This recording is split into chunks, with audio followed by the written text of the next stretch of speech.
second daughter was like, I didn't like that. Right. I will do that. That's I will work my butt off, That's and I will make you happy. But she really has to test to save her life. People always say that to like what Steven and her story was because you kind of know with Alex because he's so loud and asks a thousand questions, but Eli is like so quiet that you don't really realize what is going on in his head. But he is very smart. He's different. He doesn't want any attention. Everything else. Yes. He does not want attention. Like I he scored his first touchdown last night, and I was just like, he was like, I usually give them class today. I love that. I was talking about like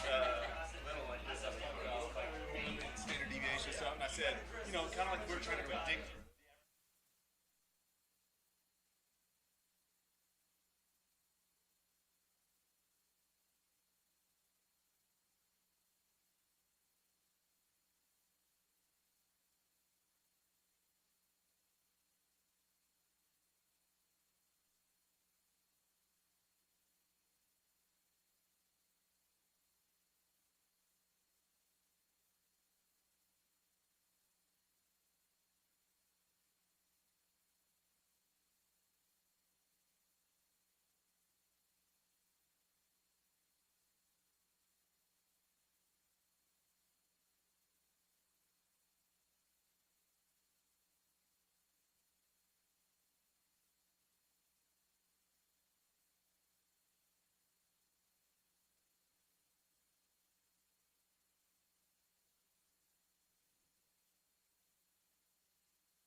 You are looking live at Prairie Grove Tiger Stadium. Tonight's scrimmage between the Clarksville Panthers and our Prairie Grove Tigers. I'm Lynn Gregson, with me Ryan Cook. And Ryan, for our audience tonight, as they look upon the field, most of them probably know, but just in case, we do have a new field. It's we got the turf, and I think it's one of the later designs of turf, if I'm not mistaken.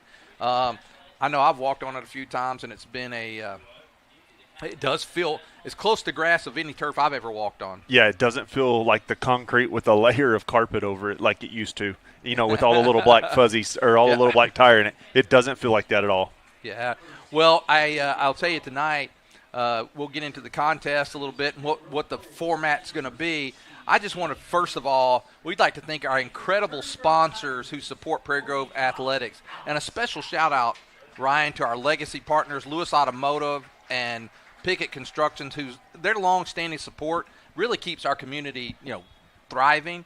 We want to also recognize our gold partners, RVS Bank, Community Bank, Ozarks Electric, and PG Telco. Their support, it just means the world to the Tigers and Prairie Grove. Remember these businesses that keep our community strong, so be sure to support them whenever and wherever you can. Ryan, tonight looks like Prairie Grove is going to receive, and the format tonight is the first quarter will be ones on ones will be the format. Second quarter will be 2-on-2s. The third quarter back to the ones, and the fourth will be kind of make sure anybody who didn't get a chance to play comes in. So it'll kind of be a mixture of various people. Did you see our captains out there? I did see our captains out there. I know Alex Absher and Morgan Cobb, and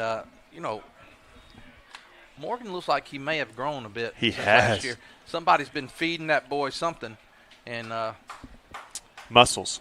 Yeah. It looks like he's been muscles. I was talking down there earlier to one of the dads of the players, and we were just talking about how this group works hard in the weight room together. Yeah. And I think that's going to be a key for this year's team. And they're getting ready. The Tigers coming on the field, holding the flag, number 71, Cole Bromley.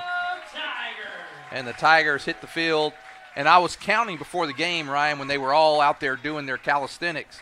And Prairie Grove had between 55, 60 players. They kept moving, so I couldn't get an accurate count. And I'm going to say Clarksville was between 28 and maybe 31, somewhere in there. So, for a 5A school, they're going to have some challenges. Ryan, you get a 59 chance. on the roster. On the roster. Oh, our roster. Our I thought roster. you meant theirs. I said, wow, No. I can't count if Clarksville's got 59. But Clarksville Panthers and your Prairie Grove Tigers. the Tigers getting ready to come out. And, there will be no 38 kicking. on theirs. There'll be no kicking game tonight. It'll all be, they'll spot the ball. Looks like they're going to spot it. You'll line up, you'll kick it, and that's it. And that's it. Yeah, and then no they're gonna live action there. I think they'll either line up. I think it's the 30 or the 35. We'll see when they come out. And then same way with punts. I think punts are going to be 30 or 35 yards, and that'll be the format for tonight, which is good. Have you noticed the new NFL rule on I like kickoffs? It's going to encourage more returns and not just downing things. And the dads are having trouble getting the football helmet off the field. So well, they need to hit the weight room. Here's what the thing about the NFL rule. Every time I watch a game, I got to go out on NFL.com to reread the rules. I hadn't got them down yet, but Clarksville's getting ready to kick off. What it kind of eliminates, though, is the long run and you hit somebody full speed. Yeah. And so that's what it's eliminated. Yeah. Well, Brandon Acosta getting ready to kick off for Clarksville. This is good. Kickers getting into a rhythm for the year. Jace and Blake back deep for Prairie Grove. Blake Corin. And I double-checked tonight with Mom to make sure that we pronounce it properly. I won't. You'll butcher it. I know. I'll butcher other names throughout the year. He's going to have to be on a first-name basis. Our guy who announced the game's PA last week, he was in the Coran deal, and I was pretty sure that wasn't it last week, but I wanted to double-check tonight because I've been wrong one other time in my life, so no. Well, if you break it up and do phonics on it, it just looks like cough ran. Yeah, that's what she says. I don't know why. Oh, is he okay? He slipped on the turf. Wow. I wonder if we'll get it right there. I think we do, right there where we fielded it at. It's just the 35. Oh, I guess it's going to be 25. Well, let's see. They're walking around. Oh, no, he walked the ball back now. So it is. It's like we thought. It's like it's a kick. It's like it's a touchback each time. Oh, they start at the 20. Wow. Yeah. Well, let's see what the Tigers. Last week, Ryan, we, I was here. You were here. We watched, the scrimmage. It was weird, though, because I wasn't in the booth. I was down there. I ran my mouth the whole time. I didn't get to watch the game that much. Nothing's changed. It doesn't change when we do this or if you're watching from the stand. Here's Absher. He rolls to his right. He's looking downfield. He's just going to tuck, run. Oh, and a nice pop there by number 6. That's Ryder Miranda. Alex is going to have to do, it is a benefit game. There's no reason to get hit. You can go out. I know it's not who he is, but, hey, man. It's just a benefit game. And we got a long season ahead of us. Yeah. You know what I liked last week when I watched the scrimmage? I saw a lot of depth for the Tigers. And even some of the backup quarterbacks I thought played extremely well. Absher again under center. And he's going to keep again. And something looked wrong there. And he's just going to go out of bounds. He gets the first down at the 34. He's knocked out. If we could hear in the play set, or the earpiece that time, something was wrong. That's all right. This is where you get it. The kinks worked out, though. Yeah, what I kind of like to see now, we've come to this, to the north side of the field on all our both plays so far. We got a wide side over there with some speed. I'd like to see what we could do on the other side. Isaac Moss in at split end this time. He's one of your backup quarterbacks. I keep hearing a whistle. And there goes Blake Coran. And Coran, look at him go. There he goes. 40, 35. Get ready. He's taking it to the house. Give him 6. Hey! That's awesome.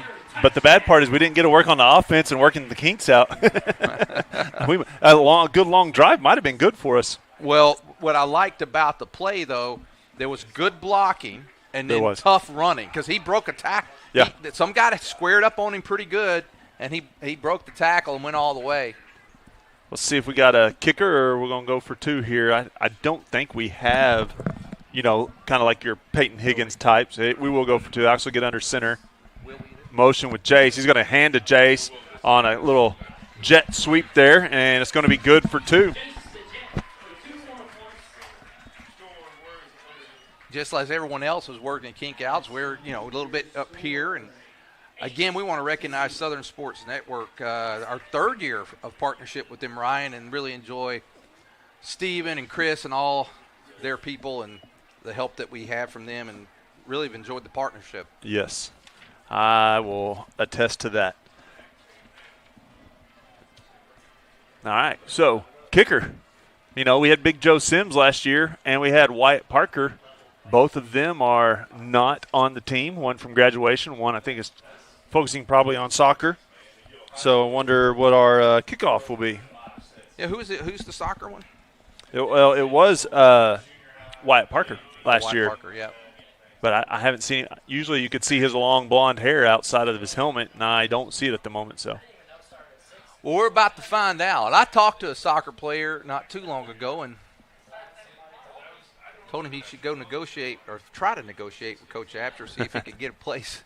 He's a good soccer player and could probably – looks like 74 Trace Boyd, our starting right tackle, I think. Hey.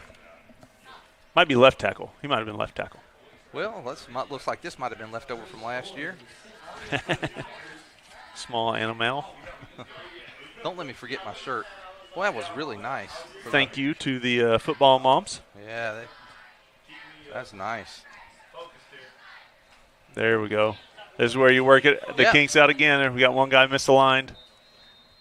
We won't call anybody by name on that one. Alex. There it goes. Kick. 30.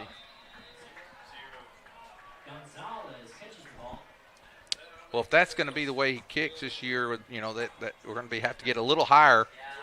Onside it. Well, I mean, I'm okay with kicking around the 30, but you got to get some height to it because it's only it's a 30-yard sprint if you can get enough height on the ball. Right. Good thing about the benefit game, back to the 20. Yeah.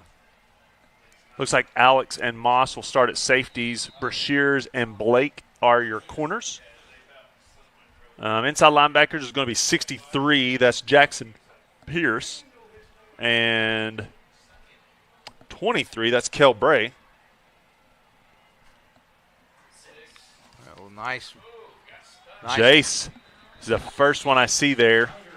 And that was number 6, Ryder Miranda for them. I looked at first, he had a little room, but it closed quick. He only got a couple yards. Looks like Jace may be playing kind of a hybrid outside linebacker, something or another there. He's been a corner most of his career. I say the last couple of years would probably be a better way to put that. And Jace is a player that's gotten playing time from beginning, in his sophomore season as well. Oh, blown up right there. Number Bingo! 70 for the Tigers. That's Baylor Kissinger. Also number 17, Talon Laycock, was also right there. Tylen, not Talon, Tylen. The Panthers have a new coach this year, Ryan. It's Mitchell Powers, and trying to, They're installing trying to install a different offense, because last year, remember, they did the spin around and offset, and you never know who, and then they would snap to both the quarterback and the running back and trade back and forth. I was so confused. Nice pass out. Number 7, Mike, he's got room, and there's Absher there, and really, and Moss and Edwards, they were all there to kind of hem him in to keep him from getting that first down. So it's going to be 4th down. Good pursuit. Good pursuit that time. You had a lot of black jerseys there, especially on a 3rd down and long play. That's what you need. You can catch the ball. We're fine with that. We just got to keep you in front of us. Well, I thought that they did a nice job there of – I thought what were they at, about the 18, so that was a nice 8-yard pickup. But you're right, Ryan. When they've got a little ways to go, just keep it in front of you. Let's see what 60's going to do here for them. That's punting. That's Manny Hernandez, and Manny gets a nice high punt. It's a little wobbly though, and they're going to be fielded at the 45. And let's see where they're just going to let him catch it there, and that'll be where they get it, Ryan. Good enough for a first down. For us, not for them. Nice. The height of the punt, it was nice, but you need a little bit more leg on it. Yeah. Had good height. It was wobbly. Didn't get much to there. So Tigers in business at the 45. And, again, this first quarter is one-on-ones. Looks like we're training some new referees, too. We got an extra referee here on the side, or official. First play, Absher rolling to his right. And he throws this time. He's got Edwards. Jace. Oh. Oh, my. He'd like to have that one back. Good pocket that time by the Tiger offensive line. Alex had plenty of time. Put it right on the belt buckle, right where he needed to go. Now, Jace had to slow just a little, but it was there. You can't put any of that on Absher. No, I said it was there. It was there. And I love Jace, man. That's one he'd like to have back. He did have a defender there that he may have taken his eyes off for just a moment, right up the middle. Sugg.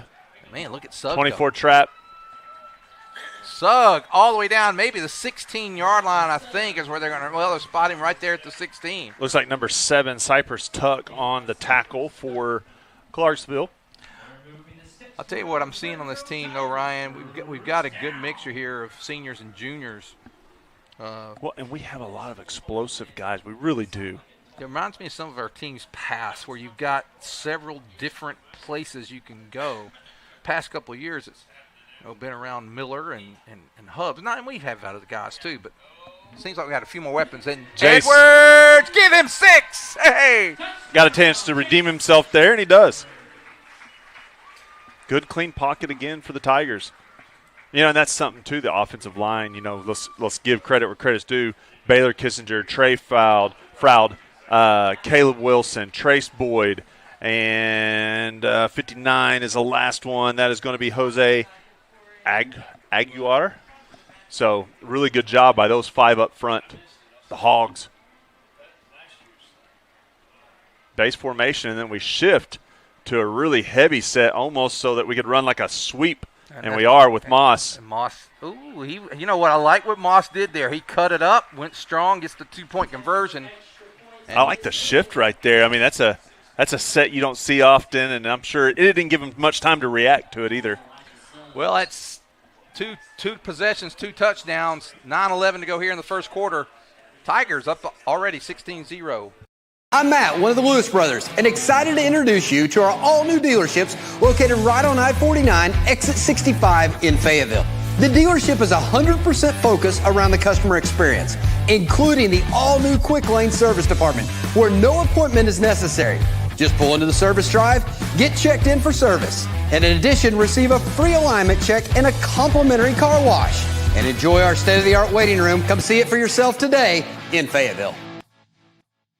So that we match up with the. I got you.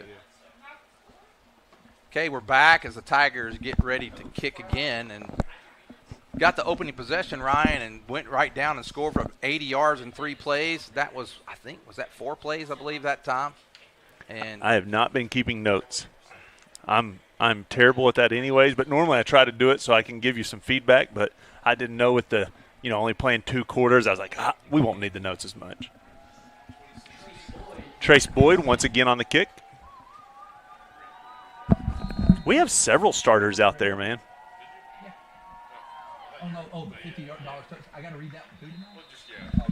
I wonder if that's more, let's just not show the kickoff team type deal. Ryan, we talk about earlier our sponsors. We also want to talk about PG Telco. They're taking it up this year. They're just donated $50 this year for every touchdown that Prairie Grove scores. Now, this is preseason tonight, so it starts next week. But that's, every time the Tigers reach the end zone, PG Telco gives back to the community.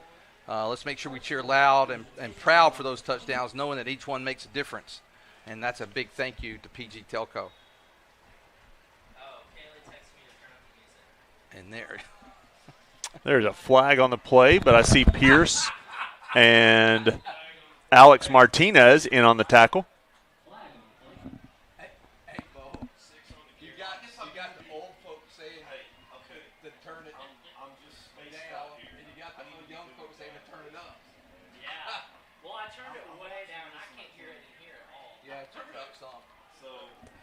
Looks like it's going to be a pre-snap penalty on Clarksville. That'll back them up 5. Those speakers are right on top of this. It's got a big bouncing act. Turn it up a little bit. Oh, no, it's a hold. That hold takes them back to the 10-yard line. And, Clarksville, getting behind the sticks like that is tough on any team. Double wing motion for Clarksville. Quarterback's going to throw it out wide for a screen. nice job there by number 7 for the Panthers, Cypress Tuck. And Jason Anjanette are there on the tackle.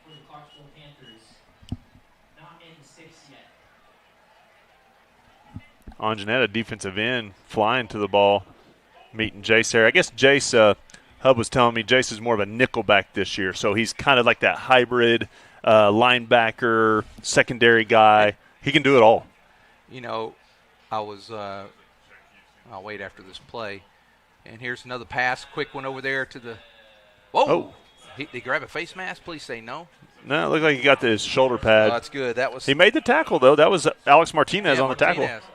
Nice job for him. So it's going to be 3rd and 11. No, what I was going to say is you're talking about his, playing that mixture there. You're starting to see more of the pros. You used to have to be like 240 to 260 to play at linebacker. They're getting lighter because they got to cover. They got to be able to cover. So you're seeing these guys more maybe as low as 215 to about 230 because they can move a little faster. I mean, I'm talking at the pro level, of course. Right. Oh, he slipped. Well, it was an errant snap and then a slip. He still picks up 6 yards. Yeah, 43, Corbin Stearman.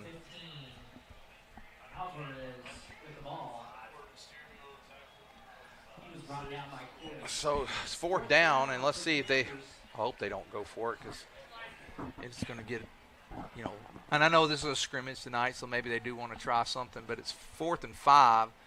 They've gotten 15 yards in their 3 plays they've been able to do, Ryan, after the penalty. But, we're like you said, we're loosening it up a little bit.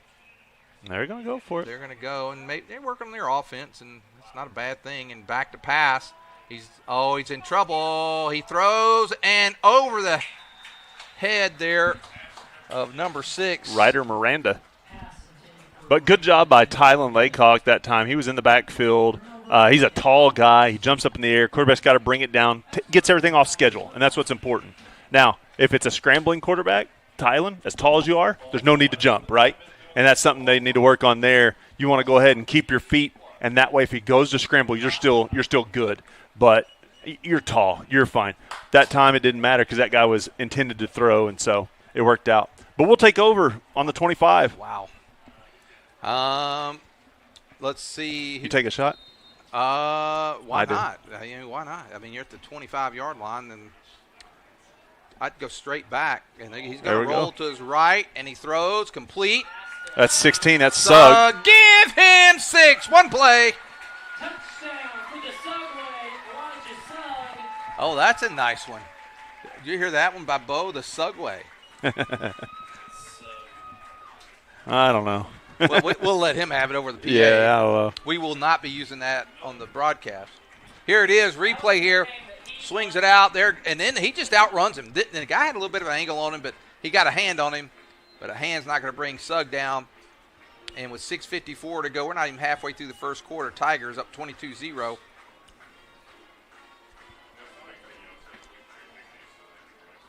Sugg will motion out of the backfield. Trap up the middle for Balake. Koran. Oh, I start.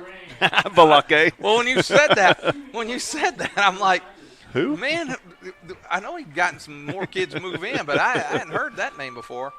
Well, with 6:54 to go in the first, Tigers up 24-0. We'll be back. Arvest Bank believes in the power of serving others. That's why we're committed to working with and supporting those who serve our communities. From the ones growing our food to those putting it on everyone's plate. The ones building our neighborhoods, working to improve them, and supporting their neighbors in need. Arvest believes that all communities deserve a financial partner who cares. Arvest Bank, we believe. We are back with you. 6:54 to go here in the first quarter. And again, the way that it's working tonight in the scrimmage, first team on first team for the first quarter, and the second quarter will move to second team on second team. Now, with their number of players, Ryan, I would think that they're going to keep some of them out there, and they got to because they just don't have the numbers. Did you say something about a soccer player? Because he's kicking right now. That's Ian Carrillo. He's not the one I had the discussion with, but we will watch him launch this one off. See what he's got here. It looked like a soccer kick. They're going to back it on up to the 20 after that.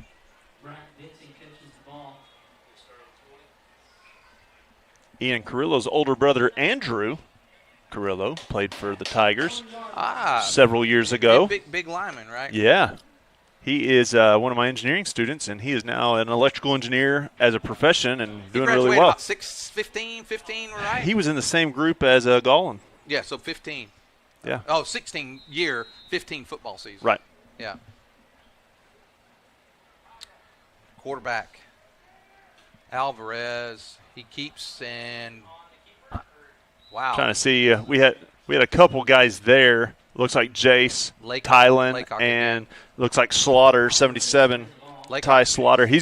I think we're gonna need him in the middle. Ty has a lot of size and athleticism. He's a big guy, and I think he could be disruptive with the right mindset and a little success. He could be disruptive.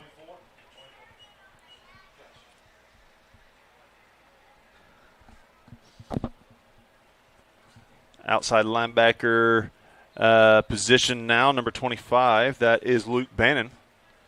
Bannon had a good week last week in the scrimmage. Pass thrown over the head, intended for number 7, Cypress Tuck. 44 is out there at safety. That's Maddox Ogle. He's a backup tight end. And a backup safety, it looks like. Looks like we're starting to go ahead and work in some guys, Ryan, early. And I bet we don't know what we have in reality. Last week you play mix on mix. you play ones and twos against ones and twos, so you don't know. Number 40, Marcus Fisher's in there at left defensive end.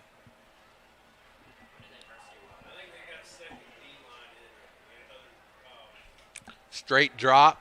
Alvarez throws, and he's off the mark again.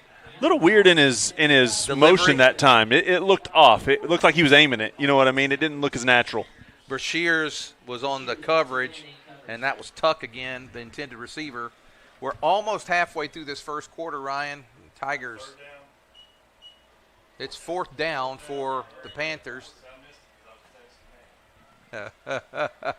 Jace will go back deep. They're going to punt, and again, big 60 back there, Manny Hernandez. Low snap. You don't have to worry about anybody coming. That's a little bit better kick this time. Going to be fielded right about, well, he can field it, but it's going to go out right about the 45, 46. So they're going to mark it at the 45, and the Tigers will start there. Much better position this time for Clarksville, having us backed up a little bit. You know, last time. Start at 25. Yeah. And then the time before that, even on their side. So, you know, good for them. Problem is that they're going to have to stop us a little bit. That way we can put a drive together. Still the number 1's in on offense. Looks like some press coverage here on Moss. And yeah. This is the first time he kind of rolled to the left. And, that could have been picked off by Cypress that time. Problem is they're going to get a penalty on Clarksville. I hate that, but they were fighting it out pretty good. Him and Moss were. He press coveraged a little too far. Well, I tell you what was, that's the first time I saw Absher roll to his left. All passes so far has been rolling to his right. And I kind of was hoping they would do that at some point because I wanted to kind of see how he did. And that one goes. Do it a little short for Cobb. Going to have to throw it a little bit farther. Was Washhausen on the sideline last year? No, that he's got Hub's job. Hub, not Hubs. Hub. Evan will not be doing the stats this year. No. Max Washhausen. I thought you were talking about Eric. He's on the sideline this year. I just noticed that. There's Sugg up the middle. Sugg, man, he runs hard. Look at him go. He does. For a tall runner, too. And he runs so hard. No, Max, I don't know if he'll be on the field the whole season, Ryan. Gotcha. He may be down there tonight to help manage players and things like that. I would imagine during the season he's still going to be upstairs. He might not be, but I think you can see, and he may have a preference, but I think you can see the game up there a little better. But yeah, but he may be able to see the game wherever he is. Well, like a lot of people say, they want to see their quarterback's eyes sometimes, and you can't do that from upstairs. When you said, look at that, Coran, he trips, but he still look at that. That's a nothing play. Is that maybe a counter or something there? I don't know. He only got a yard, but I mean, it could have been a loss, and he was able to get back to the line of scrimmage. He was stopped by Ben Holland.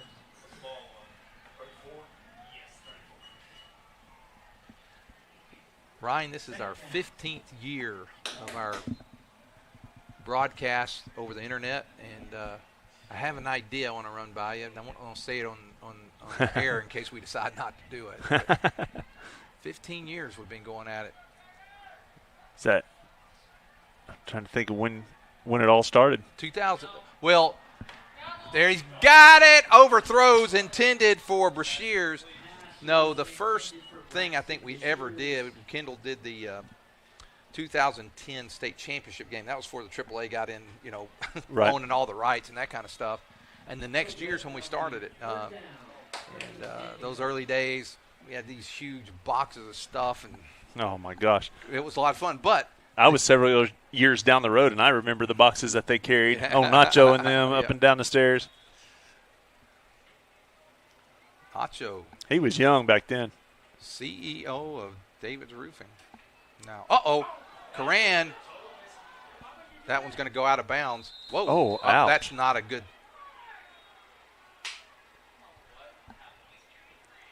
Man, after. The official kind of talked to him afterwards, but still shouldn't do that. That was just a miscommunication on the play because they were pitching it out there for Coran, and it's going to be 4th and 11, but This is that definitely was weird. that opportunity. You can go. You're at the 36.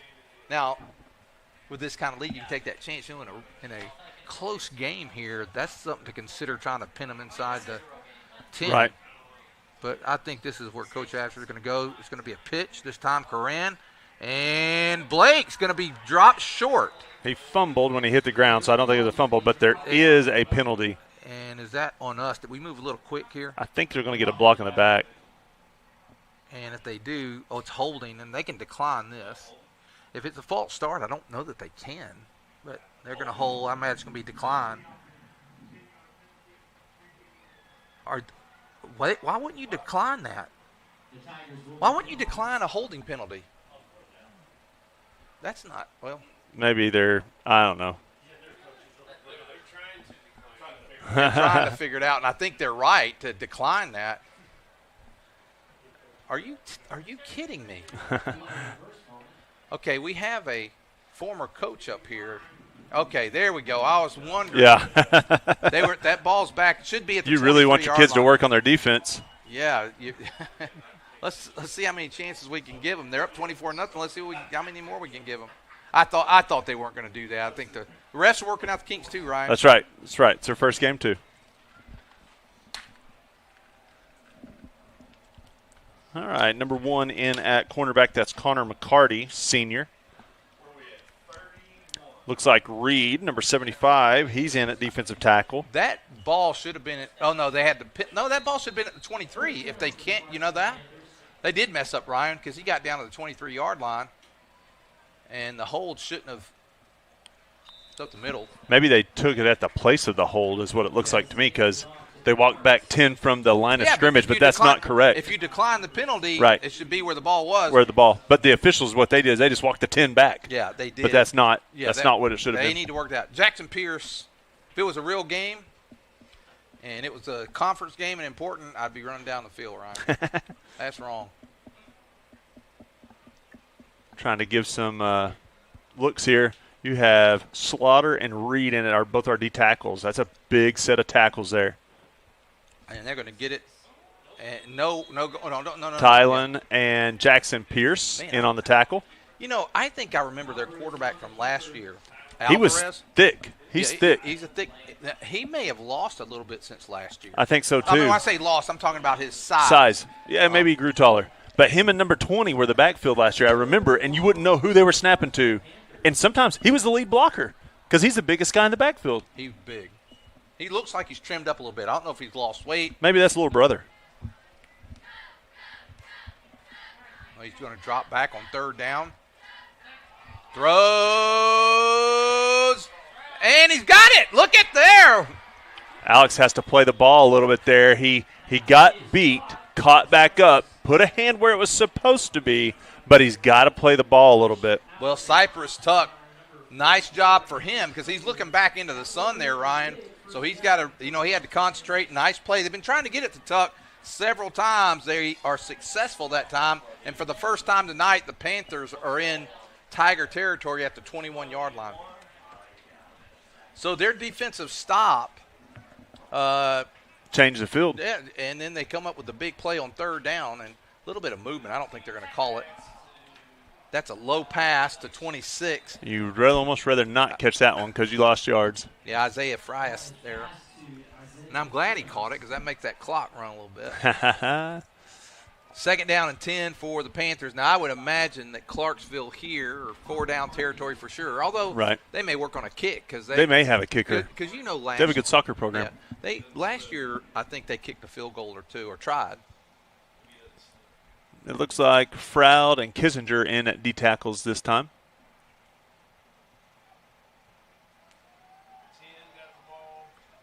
Number 10 on the run, that's Denver Pickart. Ryan, you were talking about Froud, and we talked the other day. I needed something to write on. So I grabbed a book off the shelf. It happened to be the 2014 Prairie Grove yearbook. And I look in there, and the first graders are the seniors on this team. Right wow. I saw Froud. I saw Absher. It was kind of funny to just, the first graders, with that yearbook, and they're graduating seniors this year. That's cool. That was meant to be.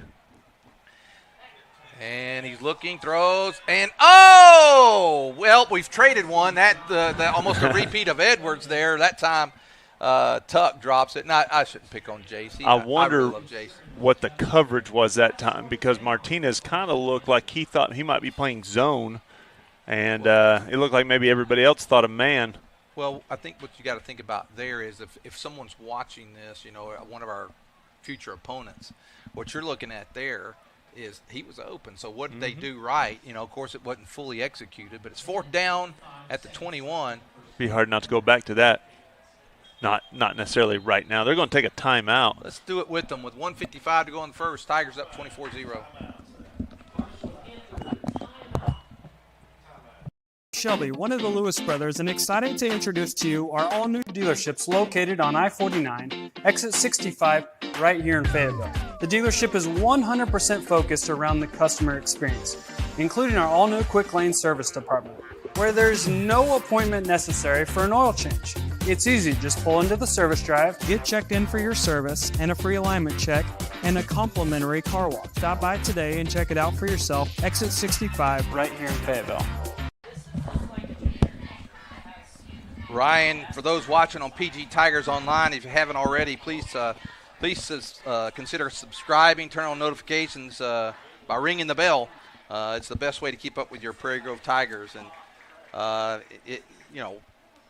there's a lot of different ways to follow. There's a lot of different ways to watch. Yeah, there is. You can watch the broadcast over 100 or more on your smartphone, big screen, at home. Southern Sports Network on an Android, an iOS, a Roku, Amazon Fire Stick, so you don't want to miss any of the action. My wife loves it, too, because she can stay at home with the boys and not fight them in the stands, and she can turn it up loud enough to where she can hear what's going on, catch a couple plays, and then once it gets out of hand, she can turn me down and not have to hear me.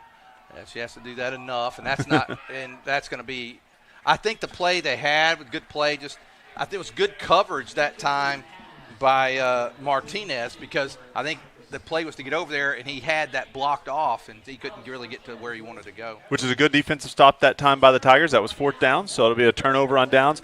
So what Clarksville did with that, they weren't able to punch it in, but they're able to flip the field. So we go back to our opening position. So this is the second time we started from the 20. Braxton will be in at split end. We're going to run trips with Blake and Chase. That's a dangerous combo with those three right there. That's speed, speed, and speed. And he's going to look, and he pumps. He's going long, and it's going to be a little too long. Absher, let's see where he threw. They threw that from about the 11 to the 39. So 10, 20, 30, 40, 50 yards on that, just the air of that one. The problem with that is you had two guys in the same spot. What you also had there that's a problem for me is it took so long to develop, and it had so much air on it, Clarksville's able to get there. So, yes, with the pump fake, but there's got to be a window where you hit that before they catch on to what's going on. Good play, though. Good, just a little bit overthrown, but what I like is I think someone shouldn't have ran the go, and they just – this is where you're working that out, right? I like the fact that the arm strength of going 50 yards, and I don't think he gave it all he had either. I think he could go a little further. Yeah. So little wide snap. Absher's able to haul it in. He gets it to Sugg, but he's met by a lot of white. You're talking about working things out. A little bit on the snap and in the handoff that time. A little bit of bobbling the ball looked like. So it's going to be 3rd down and 10 at the 21. We're under a minute and a half to go here in the first quarter. And this will probably – I think we probably got a couple plays, Ryan, and that'll be the first team's outing for the first half. And what I like what we're doing here, Ryan, is get up 24-0. And not, again, the game, no record or anything there for it. But now you kind of do that. You run your base off. Now you're working on a few things that you might need to try at different times throughout the year. We go empty backfield motion. I don't think we're set long enough. It's a jet sweep to Luke Bannon, but you got to get set, boys.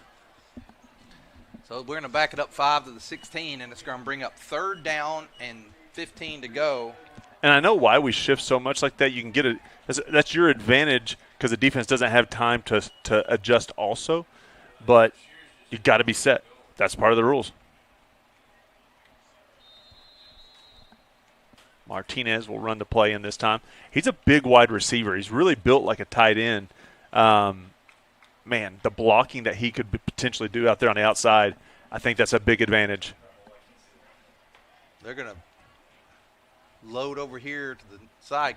Pitch to Coran. He's got room, and there goes Blake. Blake's got the first. Blake's going to be drawn out of bounds, but he picks up 20. Well, they're going to mark him at the 47. Good quick pitch blocking that time by the Tigers. That's a 28-yard run there, Ryan. That gets us a first down. And so with 32 seconds, this first team might want to try to punch one more in there. Well, we're going to go no huddle. We're going to go twins to both sides, one protector. Quick throw to Bannon. Bannon breaks a tackle. He's got some speed, too. Get up there. Get up there. Clock's still running. That's what they're trying to do. I like them working on this right here. You know, with this little bit of time, it's good to work on. Back up Moss. Back up Moss. Back up Blake. We're going to go trips to this side. Get set. There you go. 14 seconds. We might have one more after this one. We'll see. Oh, there's Corinne, and he makes a move. Oh! Get out of bounds. Gets out of bounds and stops the clock. 3 seconds left. Blake basically told Tuck, get off me. I mean, he did. He just grabbed me and said, get off me. So, Coran twice now, 2 big plays for him. And we're where? At the 12-yard line, or 13-yard line, I should say, with 3 seconds left to go here in the quarter. This first team knows they're about to go off the field. They want to try to punch one in, one more. And Waggle. There he goes. He's going to throw back. Edwards wide open. Give him 6. Hey! Nice throw and catch that time by Absher and Jace. That's your 31 Waggle throwback. And really, Blake had come out of the game. Jace steps into halfback. Bannon steps into wingback. And we run the Waggle throwback. So great job that time by the Tigers. Yeah, let's watch that replay again real quick. And we'll stay with the replay, and you'll see the throwback there. Touchdown. Empty backfield again. And there's your jet sweep. And there's Bannon. Bannon gets in for the 2. And as we come to the close of the first quarter, it's Prairie Grove 32, Clarksville 0. Ryan, we were talking earlier about ways to watch the game. You know, we talked about our partnership with Southern Sports Network. You can find them on Facebook, Instagram, X, formerly known as Twitter, kind of like Prince, the artist formerly known. TikTok for scores, standings, and exclusive content every week. And, they give you a lot. If you really love sports, you want to be part of the action, they give you a unique opportunity to be part of the broadcast. Leave a message on the Southern Sports Network community involvement of partnership opportunities to support your region's athletics of today, tomorrow, with exhilarating live content. Exhilarating. That's a big word for a boy from Alabama. Just don't ask us how to spell it.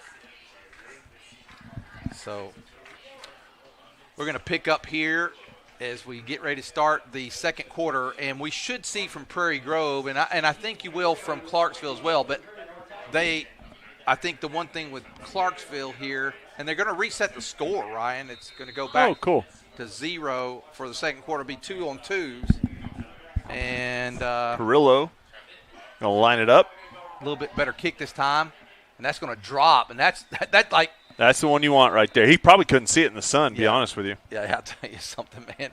That thing was like, kind of like a 9-iron, just drop right there. If I only knew anything about golf. I went to Top Golf. That's about it. That's my extent. Top Golf is a glorified golf bowling alley. Yes. Is what it is. Yes. But a great idea. And kind of like in bowling, I couldn't stay out of the gutter. It's a great idea because people who play golf like to spend money, and they go there and spend a lot. Shoot, all my kids like to spend money. They want to go there and hang out and eat, and and how do you say no? It's like, yeah, that would be a good time. Yeah. Just like the bowling alley. It's a fun deal. All right, and at quarterback, I think that's number 11, Braxton Rayburn. That name sounds familiar with Clarksville. Oh, Back for us is number 54, number 16. 16 is Sugg. 54 is going to be Chandler Bielser. I'll have to learn how to say that name. Bielser. He did. I thought Beasler got a little more of that tackle than Sugg did. I was listening to PA guy. He didn't want to say that name either. Nope. Just underway here in the second quarter. I will say the cornerback's name, Giovanni Castaneda. Oh, fumble, and they drop. I think they got on it. That's 23. Seitu. If you get ready to say that one again, that H is silent. Oh. What H? The H on number 23, Seitu. That's his name. Sayhtoo. Seitu. Oh, okay. I'm with you. I was still on Castaneda. I was like, wait, there's not an H in there. I'm with you now. The other cornerback is going to be number 2, Cooper Quinton, sophomore for Prairie Grove.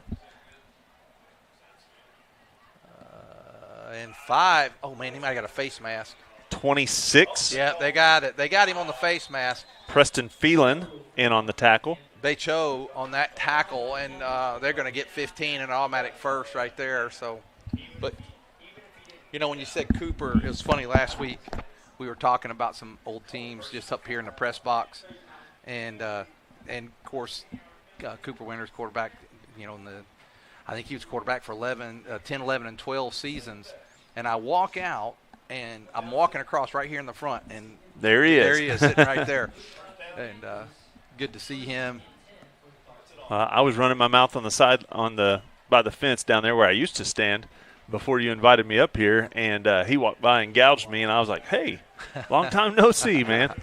I love seeing those guys. Yeah, first down for Clarksville. And tackle that time by number 73, Caleb Wilson.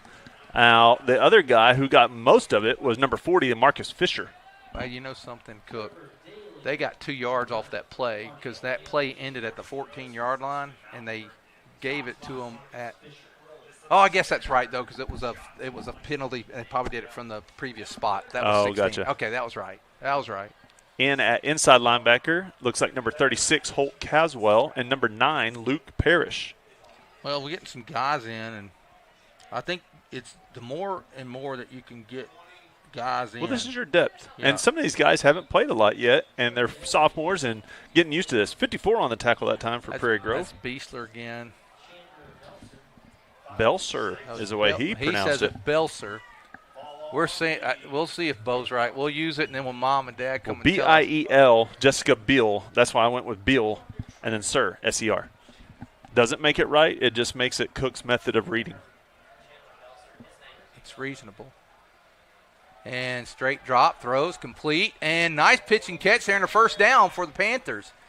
Tackle by number 26, Preston Phelan. And it's complete to Cho, and Cho gets the first down. And Rayburn's completed a couple passes here and gets another first down. I got to figure out wasn't there not a Rayburn, Clarksville? I feel like a fullback or something that was a stud. I don't know. I'm gonna Google it.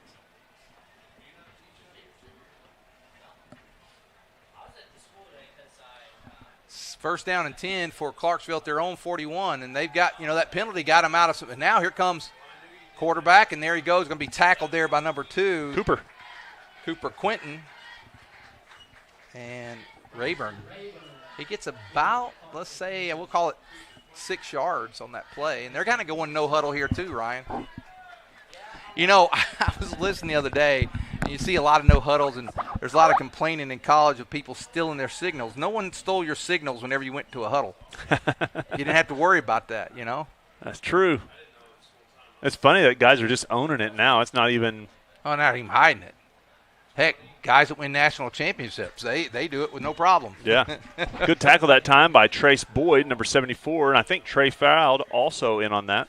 Speaking of that, did you see where they're going to have, Harbaugh got banded or something for a pillar time through the NCAA, which he's not going there anyway. He's going to the pros. He's going to be the honorary captain in the opening game for Michigan. I wonder if they'll even let him walk. You know what that is to the NCAA. Yeah. Yeah, in Friends, they would knock their hands together like this for some reason. And here is a keeper option, and he gets the pitch and fumble, and the Tigers. I think we got it. Unless Giovanni knocked it out. Unless 9 was able to rescue it for them, and I think that Prairie Grove's got it. And the Tigers get it. That was a pretty good pretty good play there. Preston Phelan on the recovery. Trevor Daly was the ball carrier, and he bobbled it, And somebody may have gotten a hand on that one. I don't know if we got that on the replay or not. Here it is. Yeah, somebody got it. Who got the hand on it there? Number 9 for Clarksville, Ari Pierce. Luke Parrish. Did you see who got that ball in there, Ryan? Giovanni is the one that knocked it out. Okay. So, coming in, that's Moss at quarterback. Base formation here. And Give's going to be to Kel Bray, number 23. And Bray, again, another guy that had a nice scrimmage last week. 8 yards right up the middle. I do think this is where we have an advantage in the 4A is our number 2s are pretty significantly size-wise. Unlike when we were in the 5A, we were a little short-handed when it come to bodies. I think we're just as competitive 2s with anybody in the 4. Moss going to keep. Moss reminds me of another guy that we had over the years. Just his size and his moves a little bit. One of my favorite guys, Isaac Disney. And, Disney didn't play quarterback. Moss does it all, We just kind of threw it to Disney all the time. To Disney, he could play. He probably could have. I mean, he didn't have if to. we'd have needed him to. He didn't have to. If we'd have needed him to, he could have done anything. First down and 10, so Tigers at the 32, and Moss, this time he's going to take it. He thought about throwing it. Look at that hole. Give him 6. They're going to call a penalty and call it back. One of our linemen had a great block. He just kind of got his hand on there a little too long. Can't hold for too long. Yeah, I'll tell you what, that thing opened up like the Red Sea. That was nice.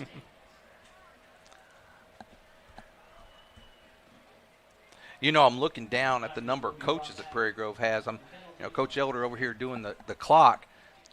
Used to be just like 4 guys in there. They've like 2x that now, Ryan. Well, we have built our staff. Some of them are full-time. I'm sure some of them are well, actually, I think everybody now is a coach on the staff is a full-time coach. They've got their classes and everything. Well, nobody gets that lucky. You got Froud down there helping too. Yeah, you got the 8 on the field, and you got about 100 up in the stands, coaches. It's time, man. It's time. We were the smallest coaching staff in the 5A. And there goes Bray. Strong run down to the 20. He's going to get a blocking. First down on 1st and 20. Right up the middle. Blocking. Great. That's what I'm talking about. Ty Slaughter, Reed, Anjanette, Froud. No, that's not Froud. That's Bilser. That's a formidable number 2s, man. Reed was a starter last year. I mean, he's fighting for a starting spot. Yeah, look Tylen Laycock is in at tight end. Stearman has been blocking his tail off out there at wingback. We've got a good group of 22. And look at Braxton Brashears. When your number 2 is as fast as that at halfback, I mean, again, we're 22 guys. That's a good team right there.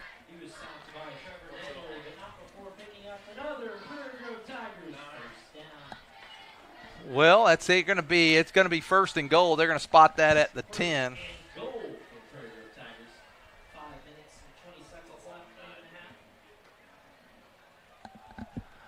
Well, this one's gone by a little faster. They had the ball and got a few first downs, and the clock ran a lot. Now Moss, and he's going to hand it. Stearman, he's going to get caught in the back. We got a flag, though.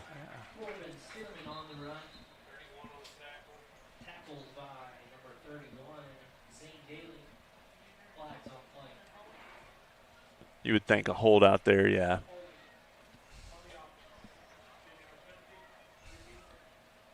So that's going to make it 1st and goal from the 19. Or that's a spot foul. No, it's 1st and goal from the 19. Our buddy Rick Fire's just coming in. Arkansas Democrat Gazette. First down goal from the 15. 19.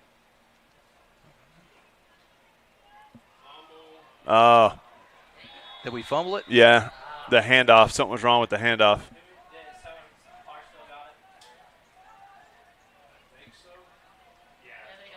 They got it. So Clarksville comes up with it. we're 4:47 here in the second quarter. 0-0, the 2s on 2. So both teams fumbled. That was a good drive that time by the Twos. Just got to finish. Both sides. I mean, they did a nice job, too. They had a couple big – of course, we gave them a penalty. We had them backed up, and with the – just it was definitely an unintentional face mask. He just going in for the kind of tackle and got a hold of it. And that gave them some time. Number 81, Tyler Dursum is going to come in at cornerback. Number 7, Grayson Shelton at safety. Tell you what, number 5 that time, Cho, he hit it hard, but we collapsed on him pretty quick, so he only gets a couple of yards. He kind of went down there. I don't know if he slipped, but it kind of looked like he was like, yeah, I'm good. 2nd down and 8. Number 12, that is Caleb Cart, is in at that nickelback position. And on the ball carrier that time, number 23 is Say2. So Say2 maybe got another yard, so it's going to be 3rd and 7. Go ahead. No, I was going to say number 71, Cole Bromley, into the game at defensive tackle.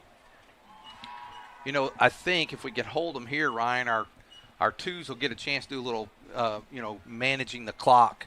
Because, he'll use some timeouts possibly here. And that's a good, again, just good running game situations that you might need throughout the season. And he's going deep. That's going to be picked off. And got it. That's our guy, 81, Tyler Dursum. That's probably just as good as the punt was going to be on the next play. So I don't think Clarksville, no harm, no foul right there, just momentum for us. That'd be the only disadvantage there. And, again, it wasn't bad play, just the ball, like – same way with Prairie Grove earlier. We just aired it out a little bit, or he aired it out a little bit. Ball at the 45 of the Panthers with 3:32 to go here in the first half. Tigers will move and groove from the 45-yard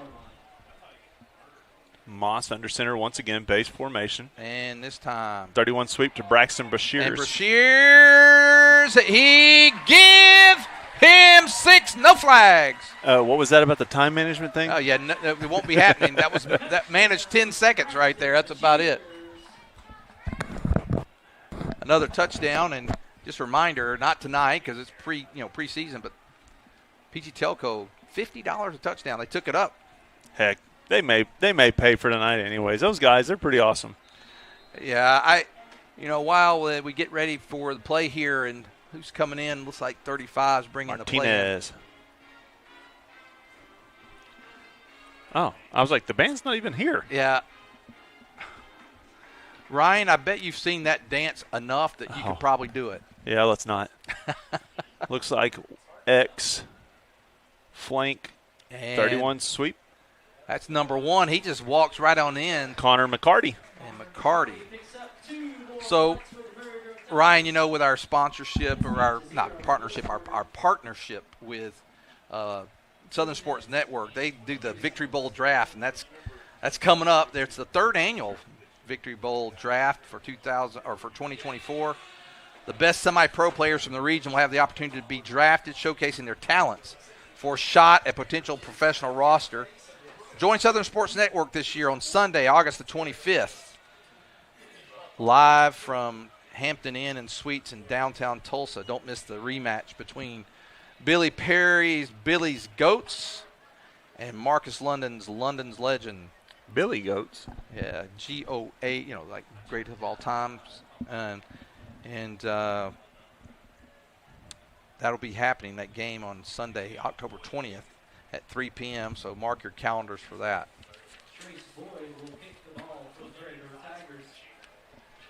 Trace Boyd to kick. So they've had – well, he kicked the first in the first. He kicked the first 2, and then Carrillo kicked the next 2, and then he'll be back. So he's second string this quarter.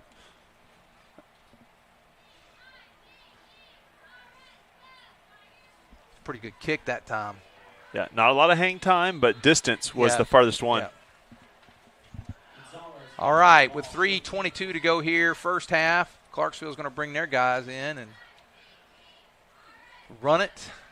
It's 8-0 here. So on the night, I mean, Prairie Grove's had a nice evening. And Ryan, I'm going to give you, after this play, the trivia question. Oh, man. Where you get my thinking cap on? Well, I think you got an outside shot at it. But I doubt it. I might even add a little bit that you can get it. Okay, appreciate that. I need all the help. I need some scaffolding. There, look at that, number Luke 9. Parrish meets him in the hole, but at his feet, making it hard for him, was number 64. I think that was Daly. Ethan Vanco was at the feet of the runner. Daly was the ball carrier. So, Ryan, see, as soon as this play's over, I'm going to give you the question for tonight.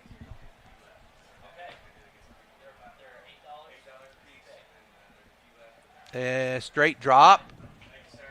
And Rayburn, he's going to, Good job by Cart and Marcus Fisher. Yeah, both guys there. Don't let him get away. He picks up a couple, but it'd be 3rd and 8. So, Ryan, here you go. Prairie Grove's played Clarksville twice, winning both times in 22 and 23. First one was 30-6, the other one 36-14 last year. Panthers come into the 24th season on a 20-game losing streak and have only won 2 games in their last 30. Now, I'm not trying to pick on them. I'm just stating the facts. Can you name Clarksville's last victory, which would have been in 2021? I'm going to go Berryville or something. Wait, let me do this. Last game of the season, and think of where they live. That'll help you a little bit. Oh man, I tell you what.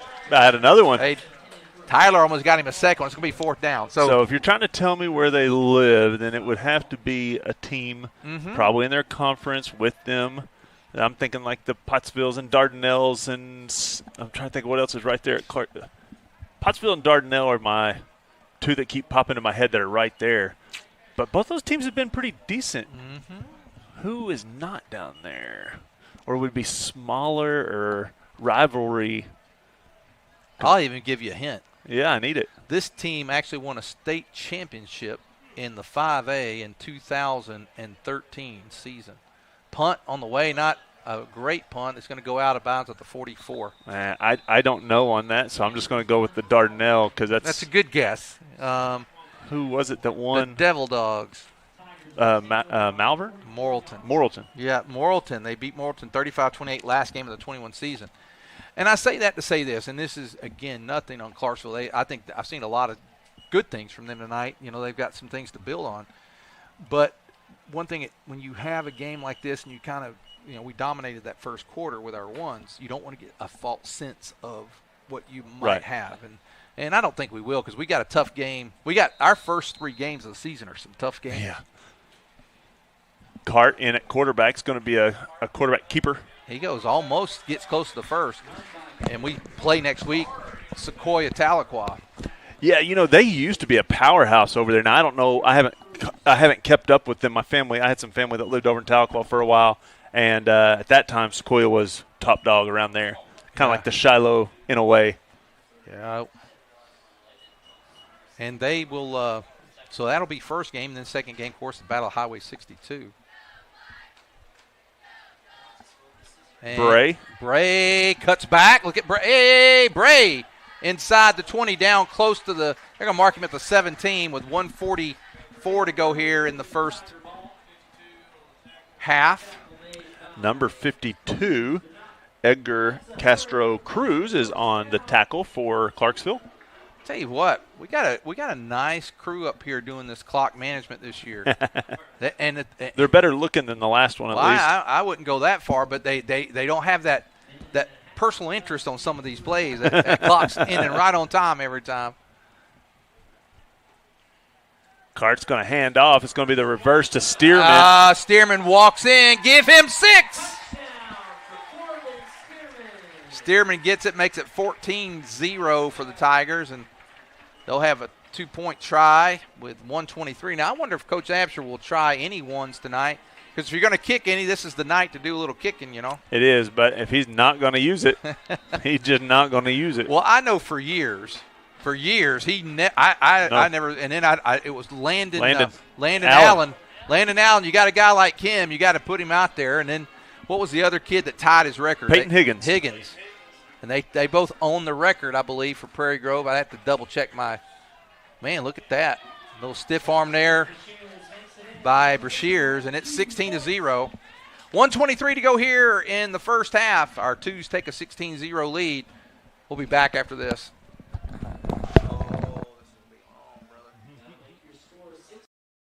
Don't get benched by slow internet. Team up with Zing Broadband by PG Telco and experience the agility and reliability that you need to stay in the game. Zing Broadband proudly supports the Prairie Grove, Lincoln, and Farmington schools. We wish all of our athletes success this school year.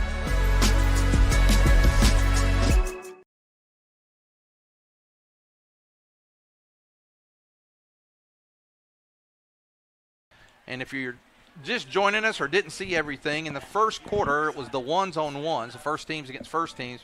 Prairie Grove with a 32-0 first quarter, scored on the last play, a throwback pass to Edwards. And then here in the second quarter, it was 0-0 till about 3:22. The Tigers score at 3:22 mark, and then they get the ball back and score again with 1:23 to go and hold a 16-0 lead in this half. I have been impressed with the defense tonight, Ryan. Yeah. They seem to – what I'm seeing is them collapsing to the ball. For them, they're keeping things in front of them, and they're, hemming guys in. Carrillo on the kick wow, this time. That might have that's a good one. That's a great kick, though. Yeah, that's a good one because even on a kick like that. Same depth and a little bit of height. Yeah, but the thing you get with that is with it going towards there, that doesn't leave your runner a lot of room. Yeah. He has to cut back or he's going to run pretty much out of bounds. Which if he doesn't catch that, it probably goes out of bounds. They get it at 35. But, you also don't want to be the one that risks that and it bounced back in bounds and you got to pick it up. So we don't want to call any names. We've seen that on the other side of it. That wasn't even on the sidelines, man. What a nightmarish night that was. All right, here's a give, and, man, that's blown up fast. Wilson. Oh, my goodness. Caleb and Wilson. Trace Boyd right there. Oh, my goodness. They just blew that up. They blew it up. Bromley's going to come in for Wilson. That time on the carry was Cho. Cho lost 4, and that was nothing to do with him. I mean, that was just good defense there. Actually lost 5 on the play. Good grief.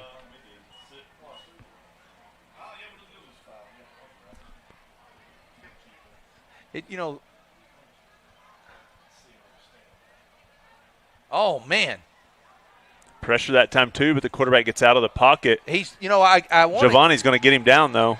I'll tell you, Ryan, what I liked that time about the quarterback, he fought. I mean, he was wrapped up in there, and he kept fighting. Didn't get away, no gain on the play. It'll be 3rd and 15, but they're going to do probably one more play, Ryan, and that'll be the first half. Let's see if they get that off. Looks like number 42, Tate Bailey, is in at inside linebacker. Down to 12, 11, 10, 9. Are they going to call a timeout and make the play, or are they going to snap it here? Let's see. I think they're going to just take a timeout. Or maybe they're just going to let it run out. They are. Wow. That's it. You came to play, boys. Well, that's going to do it. And after one half, Prairie Grove won the first quarter with the ones-on-ones, 32-0. Won the second with the 2, 16-0. We're going to take a break for halftime. We'll be back for the second half. 6 In 15. They're going to take a 15-minute break. We'll be back with you in about 15. I'm Matt, one of the Lewis brothers, and excited to introduce you to our all-new dealerships located right on I-49, exit 65 in Fayetteville. The dealership is 100% focused around the customer experience, including the all-new Quick Lane Service Department, where no appointment is necessary. Just pull into the service drive, get checked in for service, and in addition, receive a free alignment check and a complimentary car wash. And enjoy our state-of-the-art waiting room. Come see it for yourself today in Fayetteville. Our Best Bank believes in the power of serving others. That's why we're committed to working with and supporting those who serve our communities. From the ones growing our food to those putting it on everyone's plate. the ones building our neighborhoods, working to improve them, and supporting their neighbors in need. Arvest believes that all communities deserve a financial partner who cares. Arvest Bank, we believe. Are you ready to stop worrying about the reliability of your internet connection? Now everyone in your home can use the same Ozarks Go network. Watch videos, play games, work from home, do schoolwork, and anything else without worrying about lagging and buffering. Ozarks Go now has multi-gig internet service, offering quick downloads of files with fast speeds of 2,500 megabits per second. Call Ozarks Go today for fast internet speeds and no data caps. My story isn't that different from a lot of people that grew up in a small town. My dream was always to play baseball, but as a kid, it's hard to prove yourself when you're so far away from the big leagues. When no one else thought I was good enough, our community did. From family to friends, coaches, and local businesses, my community built me into the player that I am today. And I'm just getting started. When you have the support of a community, anything is possible. First Community Bank, where community comes first. Don't get benched by slow internet. Team up with Zing Broadband by PG Telco and experience the agility and reliability that you need to stay in the game. Zing Broadband proudly supports the Prairie Grove, Lincoln, and Farmington schools. We wish all of our athletes success this school year. Arvest Bank believes in the power of serving others. That's why we're committed to working with those who serve our communities, from the ones caring for us every day to those shaping our tomorrows, the ones dreaming big dreams, celebrating their unique cultures, and discovering the power of financial freedom. Arvest believes that all communities deserve a financial partner who cares. Arvest Bank, we believe. I'm Shelby, one of the Lewis brothers, and excited to introduce to you our all-new dealerships located on I-49, exit 65, right here in Fayetteville. The dealership is 100% focused around the customer experience, including our all-new quick lane service department, where there's no appointment necessary for an oil change. It's easy, just pull into the service drive, get checked in for your service, and a free alignment check, and a complimentary car wash. Stop by today and check it out for yourself, exit 65, right here in Fayetteville. There's no place like home. Whether you live in Oklahoma, Arkansas, or Missouri, Realty Mart USA is your go-to real estate company for residential, commercial, agricultural, or land. We believe in strong connected communities and sponsor local events. Realty Mart USA, supporting our communities, supporting our future.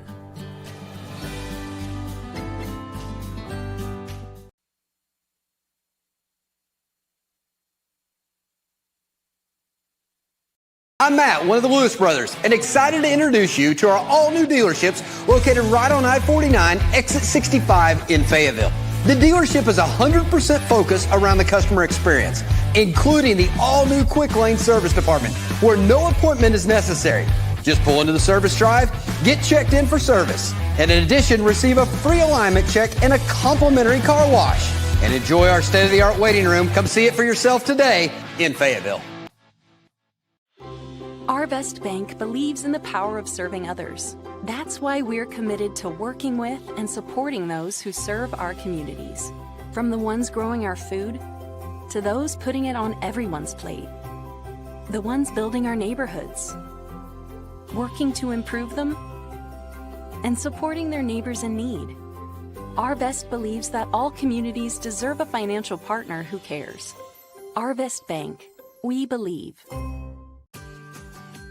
Are you ready to stop worrying about the reliability of your internet connection? Now everyone in your home can use the same Ozarks Go network. Watch videos, play games, work from home, do schoolwork, and anything else without worrying about lagging and buffering. Ozarks Go now has multi-gig internet service, offering quick downloads of files with fast speeds of 2,500 megabits per second. Call Ozarks Go today for fast internet speeds and no data caps. My story isn't that different from a lot of people that grew up in a small town. My dream was always to play baseball, but as a kid, it's hard to prove yourself when you're so far away from the big leagues. When no one else thought I was good enough, our community did. From family to friends, coaches, and local businesses, my community built me into the player that I am today. And I'm just getting started. When you have the support of a community, anything is possible. First Community Bank, where community comes first. Don't get benched by slow internet. Team up with Zing Broadband by PG Telco and experience the agility and reliability that you need to stay in the game. Zing Broadband proudly supports the Prairie Grove, Lincoln, and Farmington schools. We wish all of our athletes success this school year. Arvest Bank believes in the power of serving others. That's why we're committed to working with those who serve our communities, from the ones caring for us every day to those shaping our tomorrows, the ones dreaming big dreams, celebrating their unique cultures, and discovering the power of financial freedom. Arvest believes that all communities deserve a financial partner who cares. Arvest Bank. We believe. I'm Shelby, one of the Lewis brothers, and excited to introduce to you our all-new dealerships located on I-49, exit 65, right here in Fayetteville. The dealership is 100% focused around the customer experience, including our all-new quick lane service department, where there's no appointment necessary for an oil change. It's easy, just pull into the service drive, get checked in for your service and a free alignment check, and a complimentary car wash. Stop by today and check it out for yourself, exit 65, right here in Fayetteville. There's no place like home. Whether you live in Oklahoma, Arkansas, or Missouri, Realty Mart USA is your go-to real estate company for residential, commercial, agricultural, or land. We believe in strong connected communities and sponsor local events. Realty Mart USA, supporting our communities, supporting our future.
Our best bank believes in the power of serving others. That's why we're committed to working with and supporting those who serve our communities.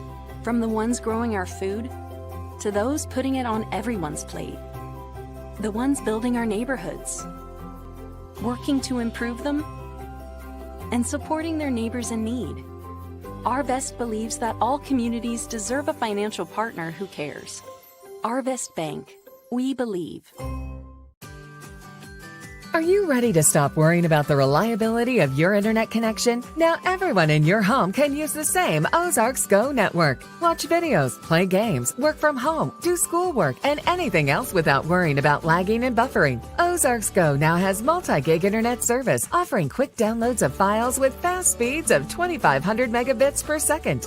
Call Ozarks Go today for fast internet speeds and no data caps.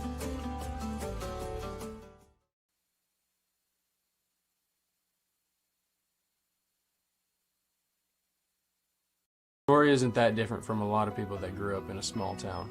My dream was always to play baseball, but as a kid, it's hard to prove yourself when you're so far away from the big leagues. When no one else thought I was good enough, our community did. From family to friends, coaches, and local businesses, my community built me into the player that I am today, and I'm just getting started. When you have the support of a community, anything is possible.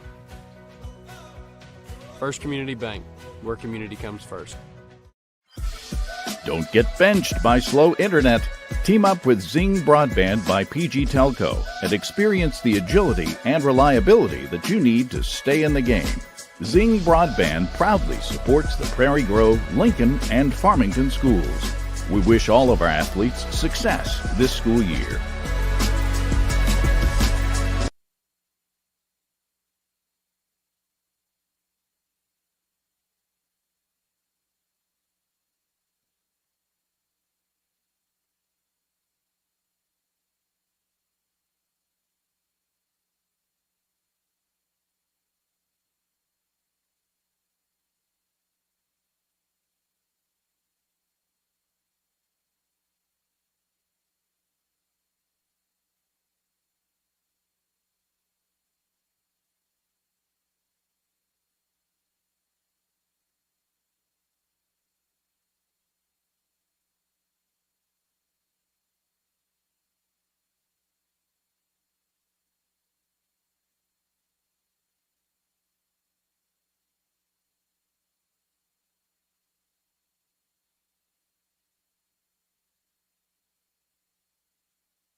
Okay, we get ready to start the second half.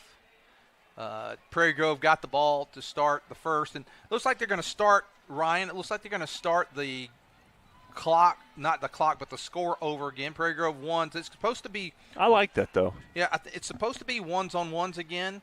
I don't know with what we saw in the first half if the coaches may have decided to do something differently, but they did decide to do something differently. I'm getting from an inside source. And I'll find out exactly what that is after the kick.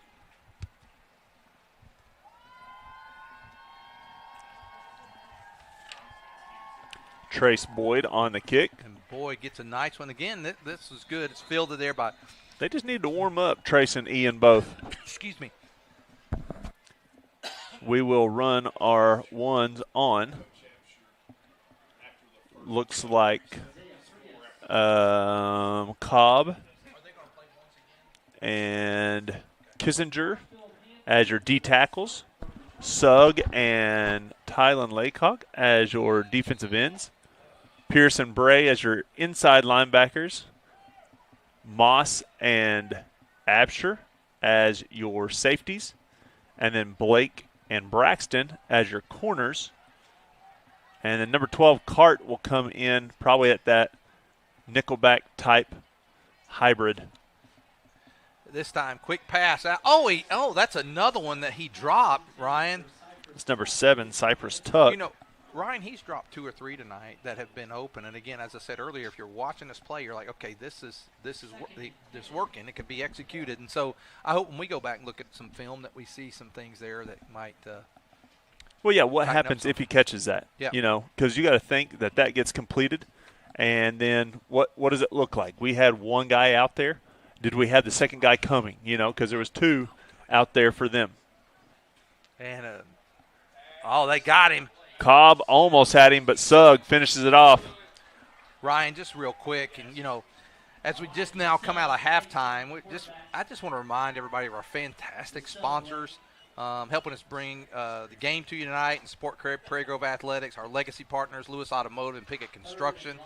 They're pillars here in the community, and we can't thank them enough for their ongoing support. And then, you know, our gold sponsors, Arvest Bank, Community Bank, Ozark Electric, and PG Telco. Their contributions are so vital in making what we bring you, for every game. Good read that time by Alex. He got his hand off, though, and running him out. Oh! I don't think that was on purpose. No, I don't think it was either.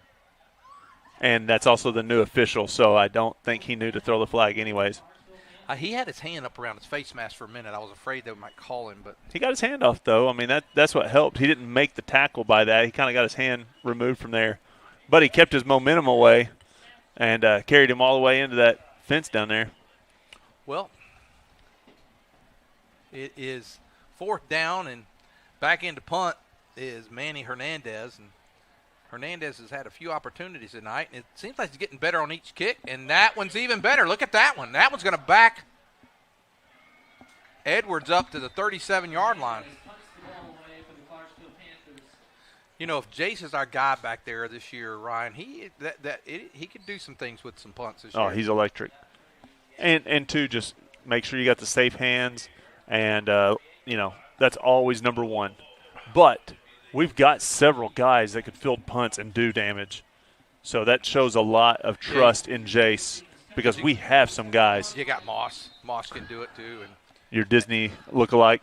Yeah, and you might see Moss do it some this year. It wouldn't shock me. He did some last year as a sophomore. And there is Absher. He can still pitch it. Absher's going to keep it, though. Look at Absher. And Absher all the way down. Tackle that time by number 7, Cypress Tuck. Man, he got down to 32. Oh, well, they're going to mark him 32 or 31, somewhere down that way. There's your option quarterback, though. Boy, he looked a little bit like a chip off the old block there, didn't he? Uh-huh. His dad definitely ran the option several times. He was a good quarterback. He was. I was able to play the year underneath him, so I got 2 years with him. And Absher now little draw play. And there he goes. Corin, give him to the 2-yard line.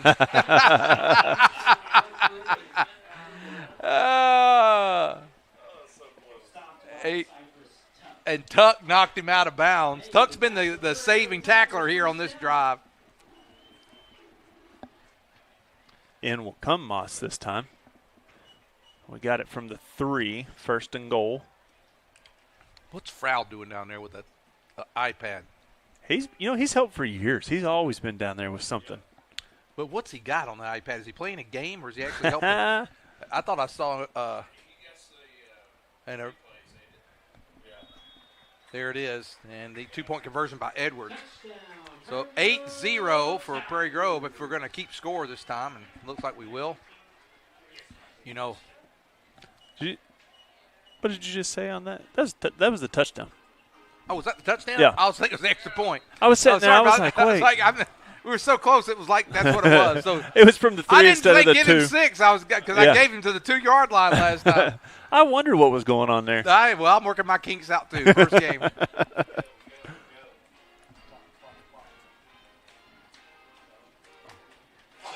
This time it's going to be it looked like it's going to be a give to Sugg, but instead it's a pitch to Braxton. Oh, Braxton. I said Bray. It's Braxton. Yep.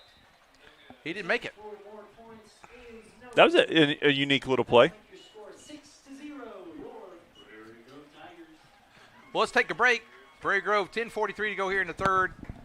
Tigers score again. Start the score again, 6-0.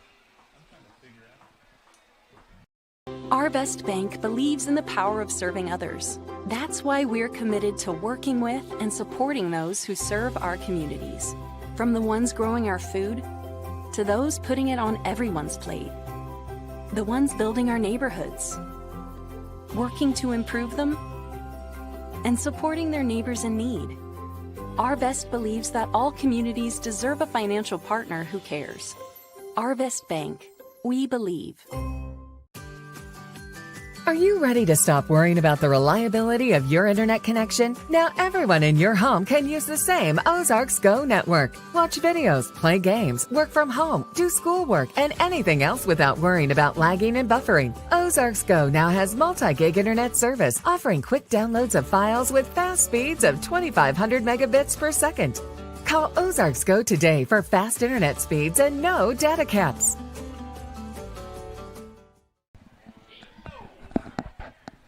Carrillo's kick dropped there by number 16, Jesus Gonzalez. And Ryan, just want to thank the Prairie Grove Christian Church. Ryan, they provided the football team a pregame meal, and really appreciate them and their support. This is where they truly fuel our team, both on and off the field.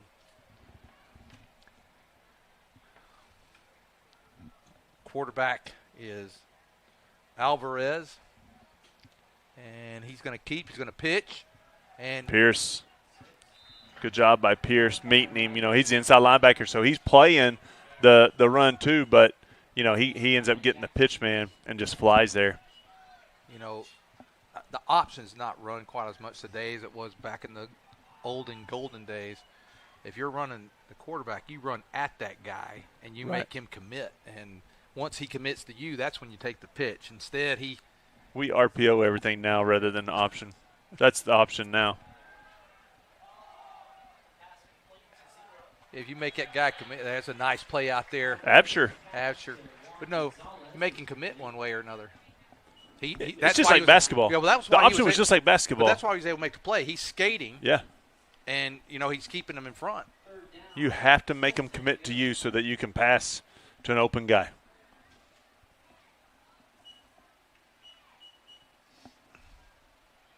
But you're right. This is not run as much. Our RPOs are fabulous plays. They do a lot of straight drops. Man, they hit him. That was a good throw, though. It sure was. And step for step with him is McCarty. And Tuck's been intended a lot tonight. I don't know if I know Connor McCarty. says he's a senior here. Trying to think, most of these boys I've either heard of them when they were younger or coming up through the ranks, or I've watched them in a game at some point, or JV or something. I'm going to have to figure that one out. We got to come up with a new name for our halftime stats and stuff this year, and quarter stats, because you were always like halftime stats by. Well, it's Hubbard's halftime stats. Yeah, this year he's out of here. We got to come up with something for Eric Washhausen. What? You're creative like that. Come up with something. Which Washhausen is that? There's like 17 of the brothers that we could just choose from. Well, one of them's doing a 25-second clock, and he's working the kinks out tonight too. One of them's calling plays. One of them's calling plays. The other one's keeping stats. One of them used to catch touchdowns in a state semifinals game. One of them was a pretty decent little basketball player too. See what I'm saying? There's a ton of them. I can't keep it straight.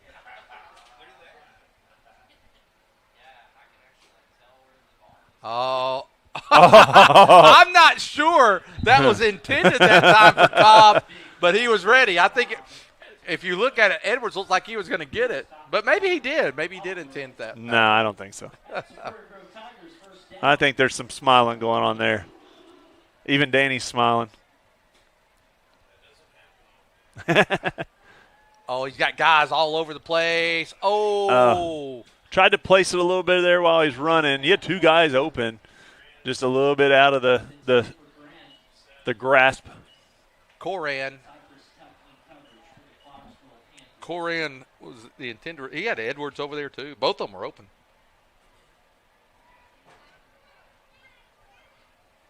Second down and 10. Ball at the Clarksville 42. Man, that's a wild snap. Yep, and that's a smart play by Absher. You want to live to see another day. Yeah. That's the first bad snap we've had tonight, really. Yeah, we had one that was a little off, and Alex was able to get there. That one was a lot off.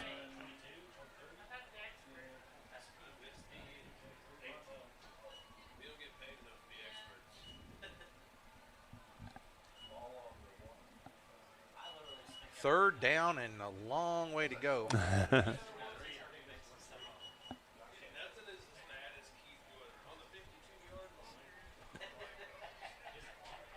Oh. No, Bannon was trying to figure out how to get there. Yeah, and really and truly on that, you're that would have been fine. He threw it there, but he was trying to figure out how to make it. It should be fourth. Is it fourth down or? So fourth down. Yep. Fourth down. You think Tigers would go for it here? Yeah, because we're just working on stuff now. We might need to work on a punt. It's dry though, so it's not live. So I just see us just keep working on stuff.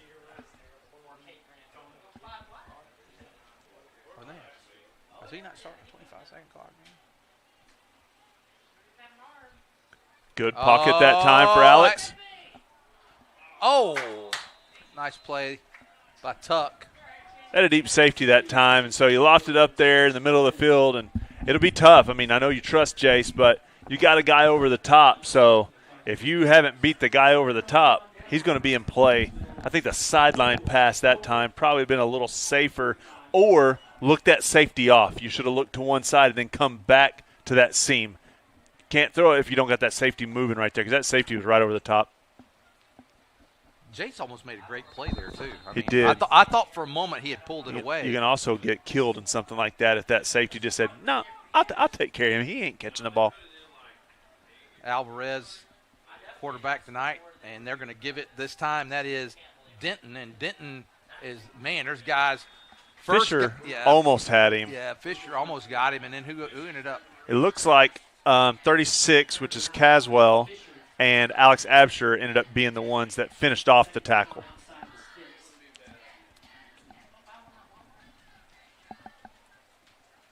Second down and 12. Ball at the 47. 7:40 to go here in the third quarter.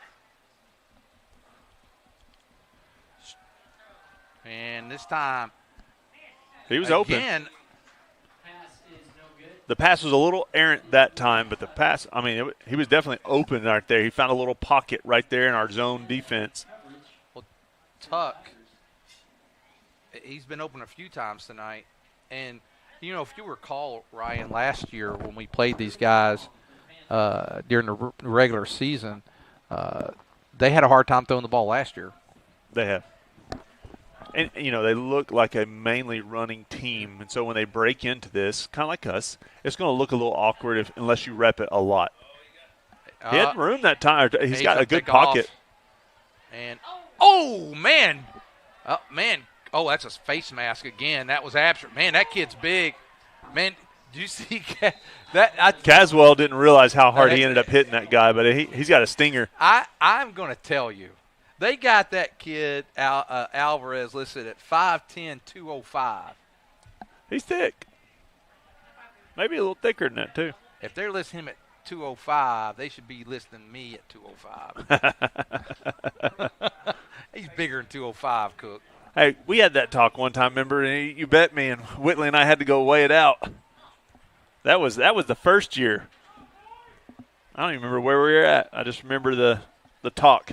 He said, "Oh, if you're 240, I'm 205." I think at the moment, now you started hitting the gym or something after that because you wanted to be right, but I think I was closer to being right on that. I had to starve myself for 3 days just to make you look bad. Oh, look at, man, nice hole that time. I see Stearman and Cart and Caswell. Yeah, that was Pickart's on the carry for the – you know what? That's our 3 linebackers right there on that tackle. That's good. That means the defensive line's doing their job, keeping linemen off linebackers. When I say that about Alvarez, I want to make sure that I'm clear. It's not – It's not bad weight. No, it's not bad weight. He's a big, strong kid. Yes. Big, strong kid. I mean, it took 10 of us to take him down that time. Well, I would run him more. I'll be honest with you. That's a nice play, and he's going to get in. Nice job that time.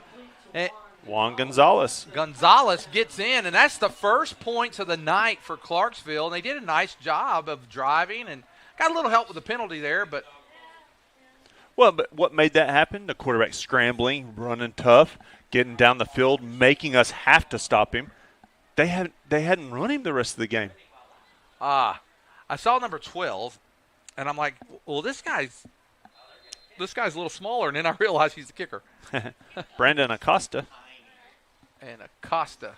5'6", 125 pounds. And he got all he needed to get through there. And with 6:32 to go here in the third for this third quarter action, the Panthers lead the Tigers 7-6. We'll be back after this.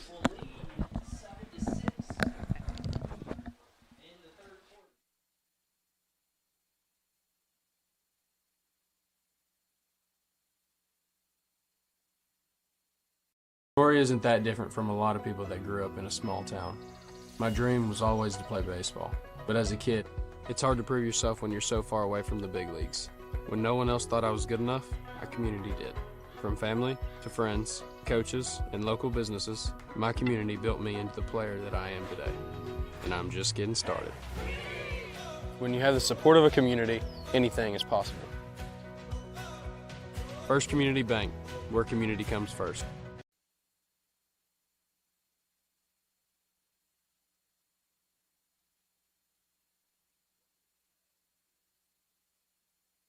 Okay, back with you. Number 60, going to kick again. Hernandez, Manny. And, man, he got a little hop. You see that little hop he got? Wow, that's a pretty good kick. He's going to field it right about the 10, 11, 12. But Coran will – he's going to get it at the 20. You know, it's weird that we have next week off. Yeah. Does it always fall that way, or is that? We don't. We never. We play this. We don't. I shouldn't say we never. I don't ever recall us playing week 0. I think we always play week 1. Because of Labor Day and the fair, or what? I don't know. Maybe. Probably. Week 0 is something that's only been created in the last 10 years. There goes Blake Coran, and Coran gets all the way to the 45. Oh, nice little 20-yard run there on first down. 45-yard line, a nice 25-yard run, and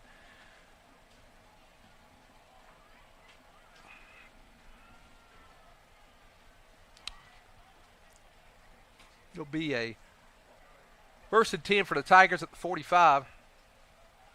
Yeah, extra back in the backfield that time. Oh, we moved. We moved, yeah. They didn't call it. Look at Sugg. Man, that guy. Let's say give him 6. The Sugway. Here we go. Yeah, that was a little different look. We ran a like a dead tee or whatever that time. We had 3 guys in the backfield. Man, if he'd have just moved up a couple of inches and gotten that stance, we'd have been looking at that old 70s wishbone look. Oklahoma, Texas. Emory Ballard out of Mississippi. You know, most people credit Texas for the wishbone, but it was Emory Ballard. Now, I think he was at Texas, and then he went to Mississippi State. I read about it too, Cook.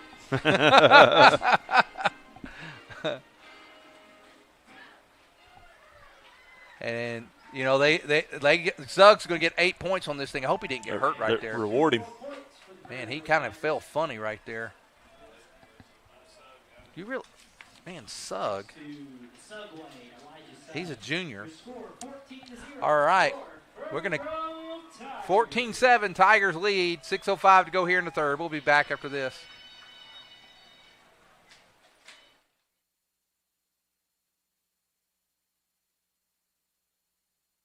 Shelby, one of the Lewis brothers, and excited to introduce to you our all-new dealerships located on I-49, exit 65, right here in Fayetteville. The dealership is 100% focused around the customer experience, including our all-new quick lane service department, where there's no appointment necessary for an oil change.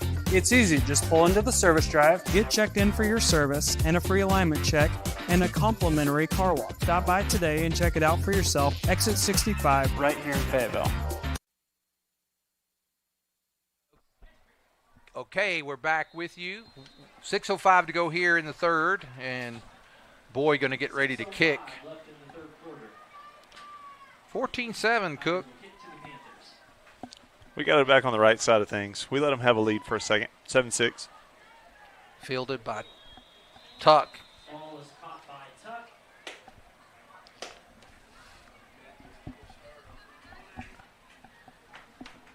See what group we have. This is going to be your 1As, if you want to call it that. There's a couple of those guys I think that would be in the rotation with the ones.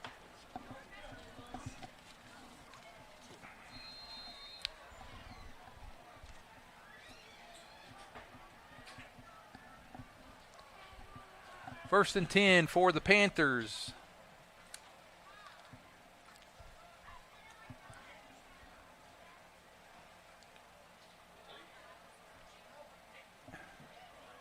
And, that's not a bad pass there. Little too Good job by Martinez. Man, Martinez, that is the way you want to play that. He went, hit the ball, got it right there at its highest point, able to tip it away. Now, that's funny. Look, Chandler and Washhausen with Coach Absher a long, long time ago. I remember when he played. I was a senior when those boys were sophomores. You know who this one is? Oh, yeah. You can tell by the hairstyle. And a give. Nice run that time by number 5. That's Cho. And in on the tackle. Stearman was one of them there.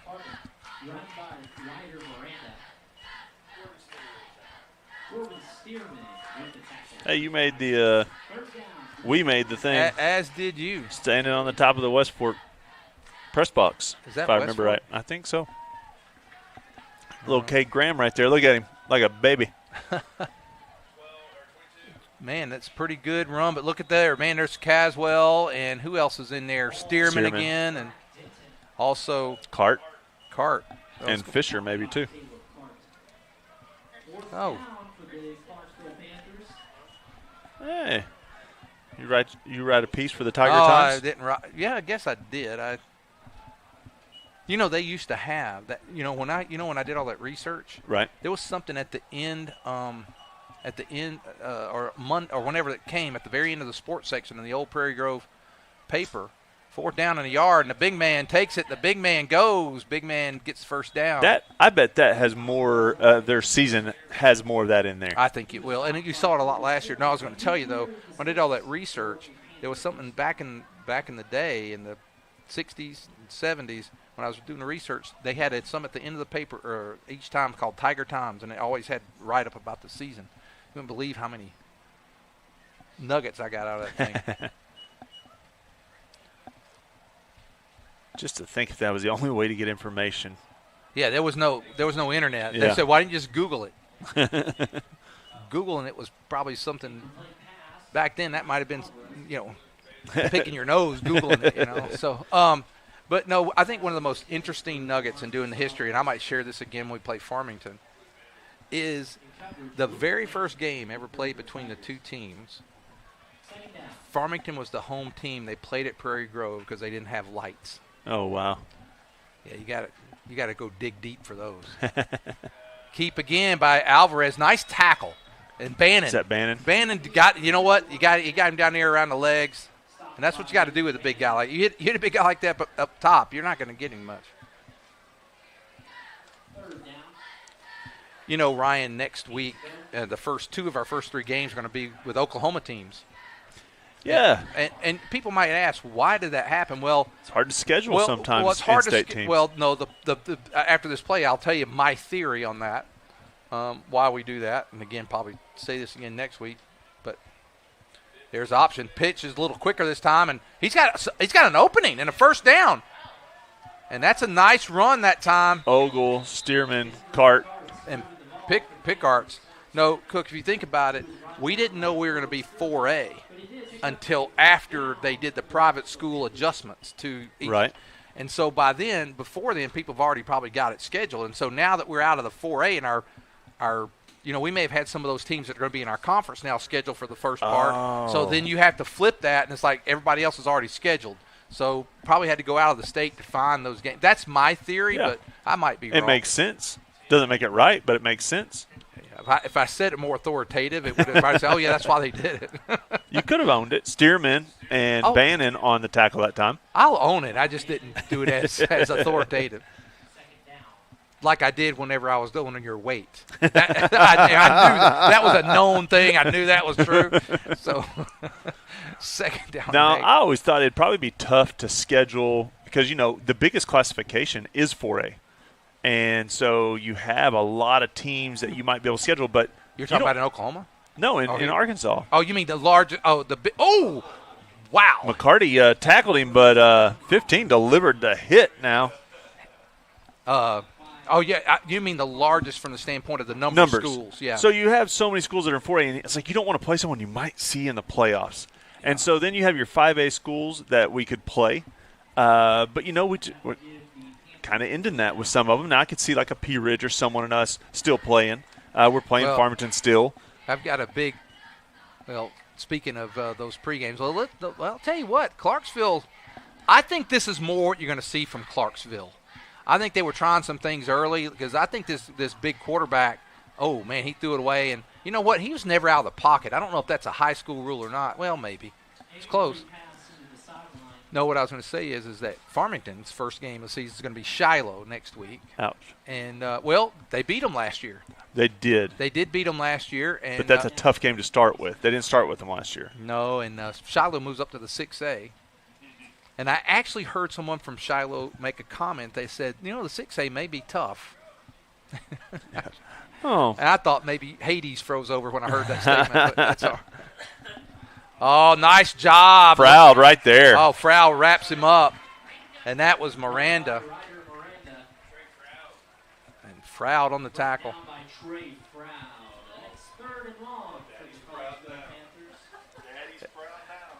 I hope he got off playing his game on the iPad to see that play there, Ryan.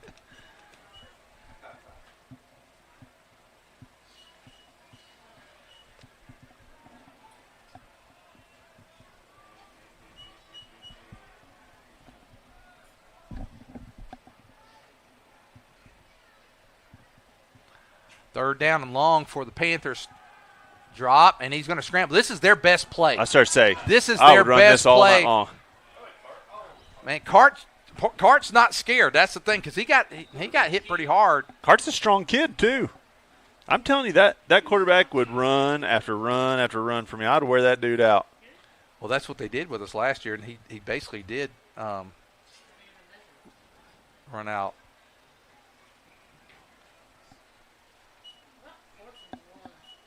They got all their plays on their armbands there. Everybody kind of switches over to look. We could be sign stealing right now. Fourth down, and the big man, he's going to get down inside the 10. And I think Clarksville's going to try to punch it in here, Ryan, and either take the lead or at least tie this quarter. Stearman on the tackle that time. Yeah. Yeah. Froud, he's watching now real closely. I thought he was playing Royal Match a while ago there on his iPad. I love Kevin.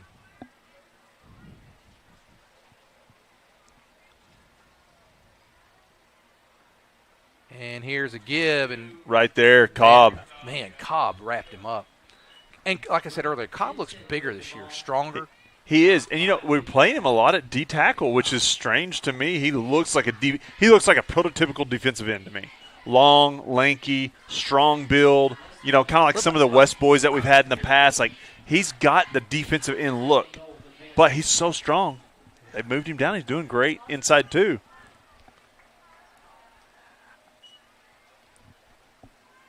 It's going in motion, and here's the play. He's going to. They got him in. Oh, nice catch in 22. A little delay look right there. Wow, they hit the quarterback late. We're lucky we didn't get that. But, man, what a nice catch by 22. He bobbled it, and he catches it. So 2 touchdowns in this quarter for the Panthers. And looks like we're going to tie this quarter. And Good for them. I'm happy for these guys. Yeah. We did our trivia question. It wasn't a shot at Clarksville. It really wasn't. But I hope they come out here with some confidence as they go into their season. Get you a dub. When you got a new coach, you start a program, he's trying to get things going in the right direction. I hope that they can get some things that will really help them. And they're going to tie this quarter. And for Clarksville, Ryan, that's something they can go back and say, hey, look, we got our stuff together in the second half. We played a team very strong. In that second half, we did more of probably what we're going to do in the season. And I thought that was a well played. When we play our game, we can compete. Yeah, I think that's a good thing for those guys. 35 seconds go here in the third quarter, and then fourth quarter is going to be a little. I know we had ones on ones, twos on twos, ones on ones. It's going to be a little more of I call it a free for all. I want to make sure they get as many players in there to play in that fourth quarter, which I think is great because it is. These kids, even if you're not a 1 or a 2, you're still out at practice and every day. You're still getting hit. You're out in the hot sun, and You've been the practice dummy for a while. Yeah, I've been that too. We've all had our moments. I had them. I worked hard enough. All I wanted at that point was I just wanted to be on the kick. Back then, if you worked hard as the tackle dummy or the running back that got beat up all the time, you got a chance to play on kickoff teams. And so that was my goal. Of course, many times I got hit. Back then you could blindside and not get a penalty. I might not have wanted to be on the kickoff team. Man, practice, sometimes the coaches didn't always watch. That was rough. 19, that's our guy, Edwards. He's going to field it. And Tigers got 35 seconds from their 20. I think they'll try to do something here, throw the ball to see, or just. I do. I'd work on it. Why not? That's what we're here for, folks. I think you would be doing a disservice to – and they have Moss in, and they're looking to see if they've got everybody in for linemen. So, it's not all just ones, but still, I think you'd be doing a disservice if you didn't do it. Well, I'm kind of glad to see them go ahead and sit Absher. You got a whole season coming up, And here's Moss. He's going to take it, tuck it. He breaks a tackle. He breaks almost another. It gets close to the first. They probably give him the first.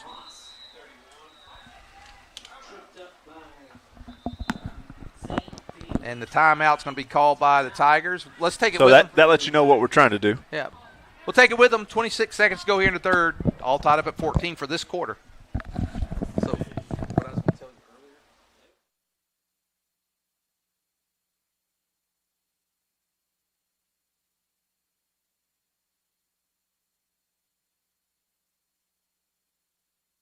I'm Matt, one of the Lewis brothers, and excited to introduce you to our all-new dealerships located right on I-49, exit 65 in Fayetteville. The dealership is 100% focused around the customer experience, including the all-new Quick Lane Service Department, where no appointment is necessary. Just pull into the service drive, get checked in for service, and in addition, receive a free alignment check and a complimentary car wash. And enjoy our state-of-the-art waiting room. Come see it for yourself today in Fayetteville.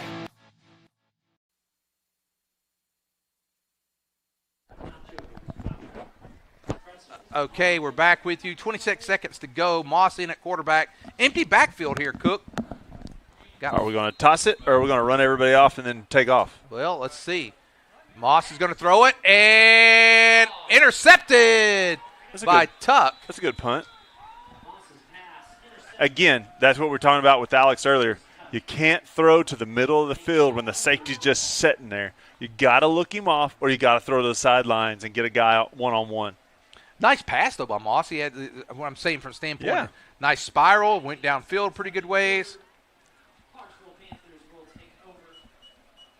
I like that you spun it nicely there. Good job. Yeah, had to pull you out there. That's why I had to give that compliment there, Cook. Making me work too hard. I'm always here to, muddy the waters. First down and 10.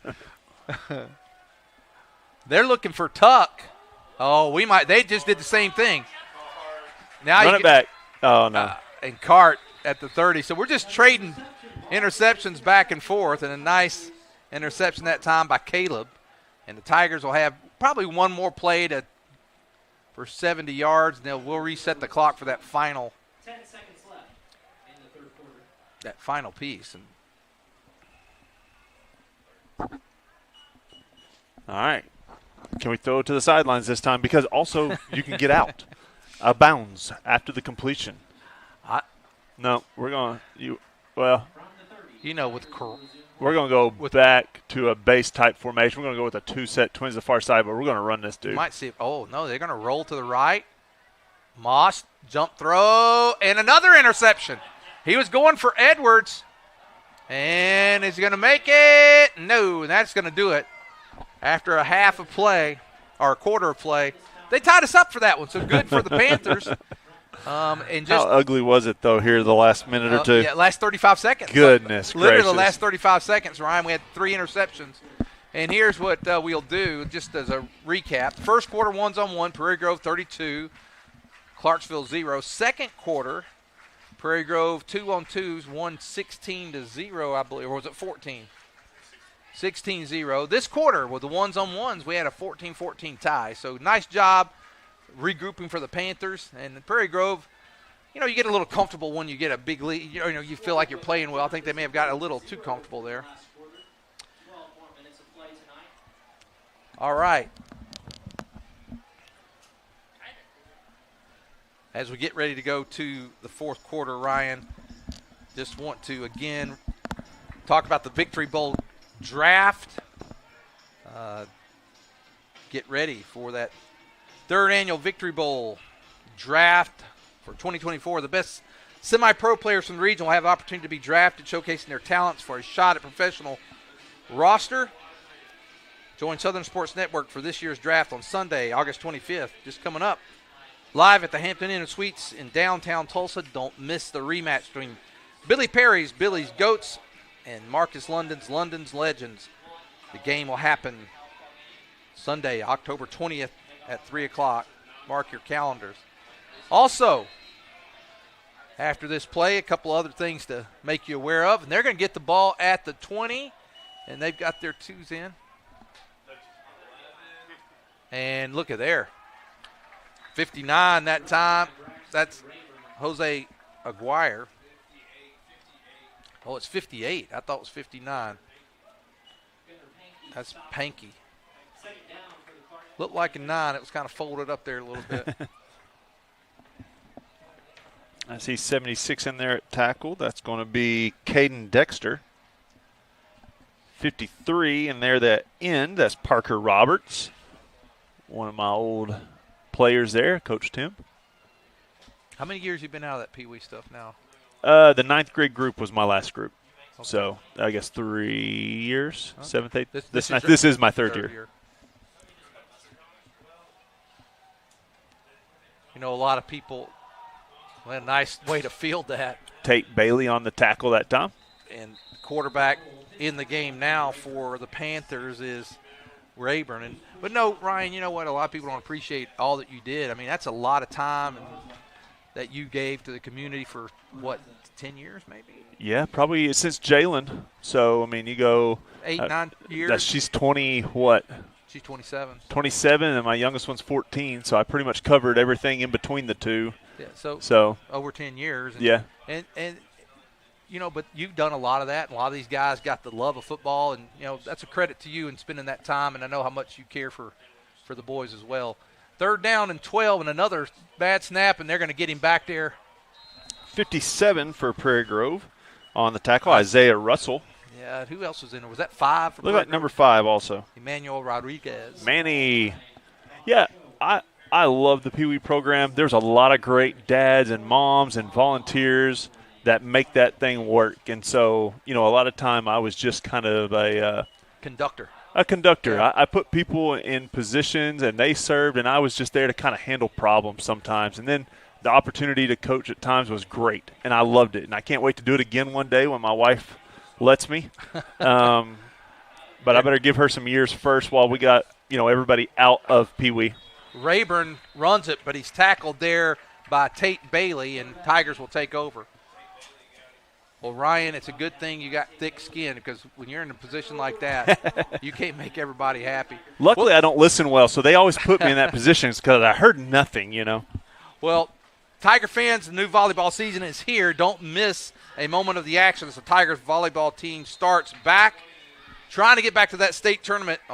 We'll have it on PG Tigers Online and the Southern Sports Network. Catch the volleyball team as they face the Mounties of Rogers this coming Monday. Ryan Cook will be on the call with Bree Gregg, her first year doing that. And so, this will be my first volleyball game, so her first year, my first time. That'll be good. So that'll be happening. And volleyball team, high expectations here for 2024-25 season. It is. You have a lot of girls with a lot of experience who had a lot of success. And so naturally, with success and experience comes great expectations. You know, you hope that that doesn't burden them and that they can enjoy that because they earned it, and then they can play in that. So, you know, a great program there with Coach Bisick, Coach B, and the girls that she has there. I really, really enjoy what they have going on. It's a blast to watch. If you haven't been to a volleyball game, it's a blast. It is fun to call. You're going to. It's something I've enjoyed over the years, and you know, it's a fun sport. It's an exciting sport. It's a very momentum. It's one that. Oh, streaky. Momentum is one of the keys. I enjoyed watching the volleyball men's and women's at the Olympics. And just good night, just the those guys skill can throw level. it, though. Those guys and girls can jump out of the gym, and they can hit the ball so hard. How they dig some of those sometimes. It's really hard to watch the beach volleyball because once they set it up, you're not getting it. Yeah. You know, if they get the right There's just setup. not enough people on the court for that one. Too many open spots. And we got some – guys, I hadn't had too much. Manny, number 5, Manny Ramirez on the carry. Luke Parrish is the quarterback now for the Tigers. And he got about 3-4 yards there. Man, I said Manny Ramirez, the baseball player. Manny Rodriguez. He's not a Boston Red Sox. He's a Prairie Grove Tiger.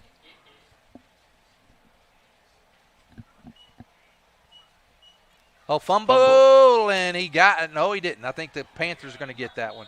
And the coach over there on the far side, I don't know if that's head coach or not, but he was fired up with that. Yeah, for the boys, that may be his son. Yeah. 9:40 to go here in the game in this fourth quarter. And this might be a little bit, Ryan, where Clarksville might take a slight advantage because if you only got 30 players, they've had some guys probably playing now, and might have more twos.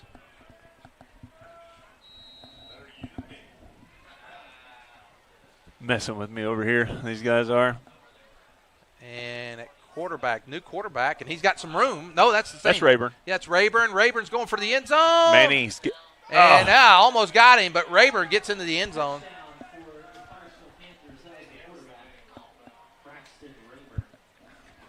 And Ryan, it's a touchdown there.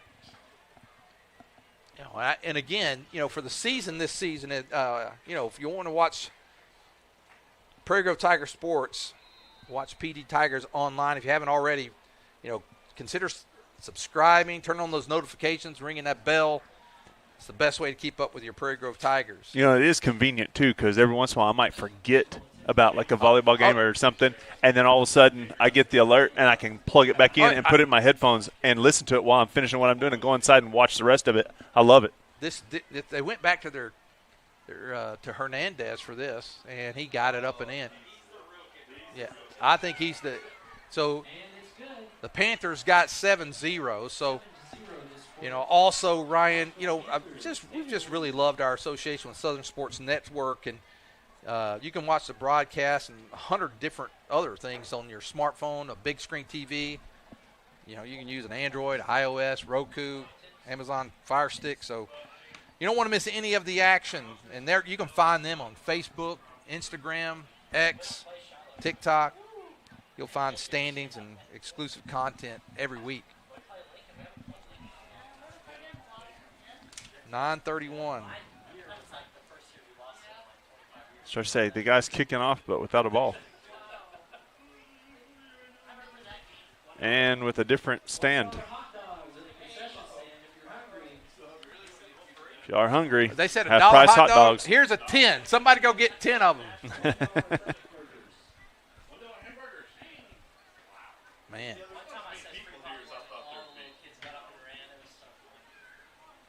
And Hernandez going to kick again. You know, I think he might be the dude, really. Ball drops there at the 20. Well, Ryan, as we get ready to get back on offense, I'll tell you something else, too. Yeah. Next week, you're off gallivanting somewhere. Not next week. Next week, not next week. Labor the week Day. After. Yeah, I'm going to the Arkansas-Oklahoma State game in Stillwater, so well, say hello. You guys get to miss me. Well, Ty lives, like, real close to the stadium. Uh-oh. Over there. I'll have to knock the ding-dong. Yeah, go. You take off running. I'll tell you what, it might save you a hotel room. But he's not far. First down. Well, in Stillwater, nothing's far, really. From the stadium. There's a run there. Manny, 27 read. Yeah, he got nice tackle that time by Daly. But I was going to tell you, next 2 weeks when we play our first game against Tahlequah Sequoia, I had to go find, you know, a real A team to come help me out. So no, seriously, got Mason Pinkley, former offensive coordinator, will be joining me along with Dylan Sainer. Oh, that's cool. So, that is a team there. Yeah, we got two professionals, professional play caller and a professional football player coming to join us in a couple weeks. I'm looking forward to having those guys. That's actually really cool. Yeah. Maybe I'll stay. You go to Oklahoma State, and I'll hang out with those guys. I like those guys quite a bit. Nate Dos Santos on the run that time, number 14 for the Tigers. That'll be interesting. Oh. I'm looking forward to it, you know, and, you know, I just got to – if I can coach them that – you know, I'm not a very good coach on this. There, look at that. Nice little move there by Joshua Kreider. I got to coach them that it's mine from snap to tackle. I'm not a good coach because It took me a long time. I don't know if I've got it yet.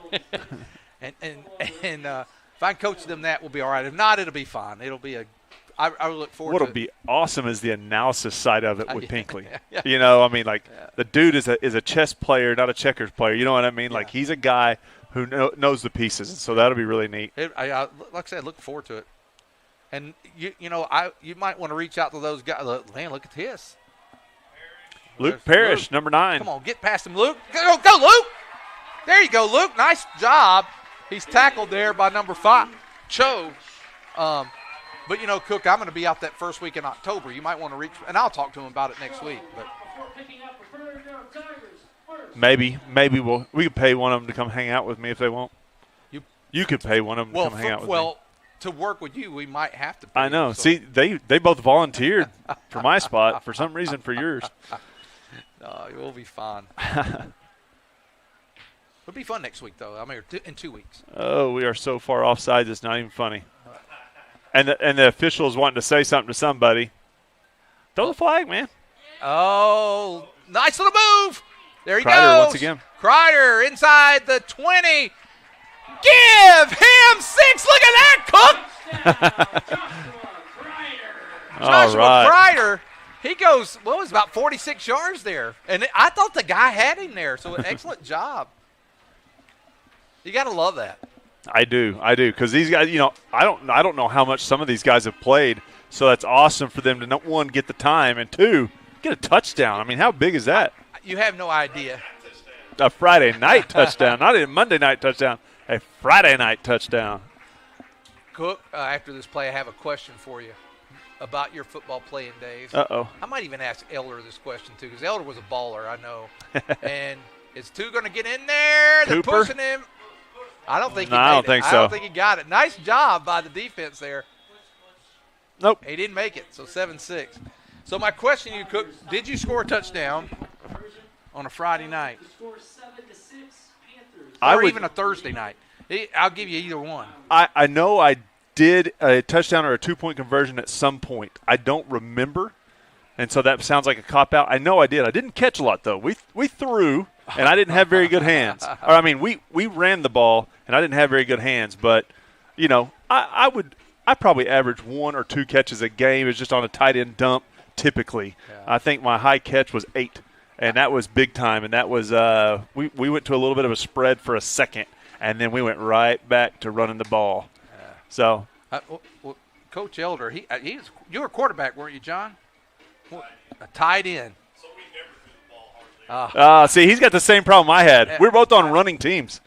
Now, I couldn't catch the ball if they threw it to me anyways, not very well. But my first one was a pickoff, and they were driving. I caught it about our 35, and there was nothing but me and Green between there. That was the fortunate thing. And the guy was about to tackle me, and I did an old-fashioned high step. But when I scored, I had not been there before, and I acted that way, and my coach quickly reprimanded me for that. And I never did it again for any other touchdown. Yeah, I definitely didn't have that problem. I was one of those guys that would have handed you the ball and went back. I did from I was no rah-rah. I did, but when you go 65 yards and it's pretty cool. You've never done it before. Yeah, you've never done it before. No, the last 10 or so, I had that ball up over my head as I ran in, and I got reprimanded pretty hard for it. And to think that you end up in the Hall of Fame. Oh.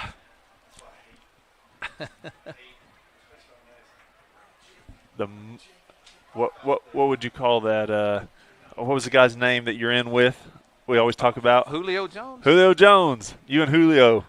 Yeah, I made it before Julio did. That's only because he wasn't eligible. He wasn't eligible yet. And here's the thing. Hey, you always got to give it to one of those old guys every once in a while to bring some of them back. That's the only reason I got in. And the thing is, Cook, with that induction, I had played a long time, and I only beat Julio by a year. Yeah, Julio's first-time balloter. Let's just say that. Kind of like Beaks, Yeah. There's a good kick. Is that Carrillo once again? Carrillo, yeah, and he let it drop there at the 20.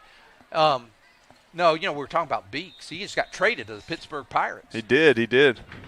What a cool story, man. We got a couple guys playing some pretty high-level pro ball. And Tice has played a game in the majors. I mean, he's had a few starts. I think he's in AA now or AAA1. But well, Logan Gregg pitched in Springdale the other day for the, AA Travelers? Yeah. That's so cool. But when you think about it, when you start thinking about the number of guys that make it to the majors, out of all the guys that start playing Little League, that's a very small percentage. And we've got a few guys here in Prairie Grove that's done that. But, it was cool last year when Beaks, when we put him in the Hall of Pride here,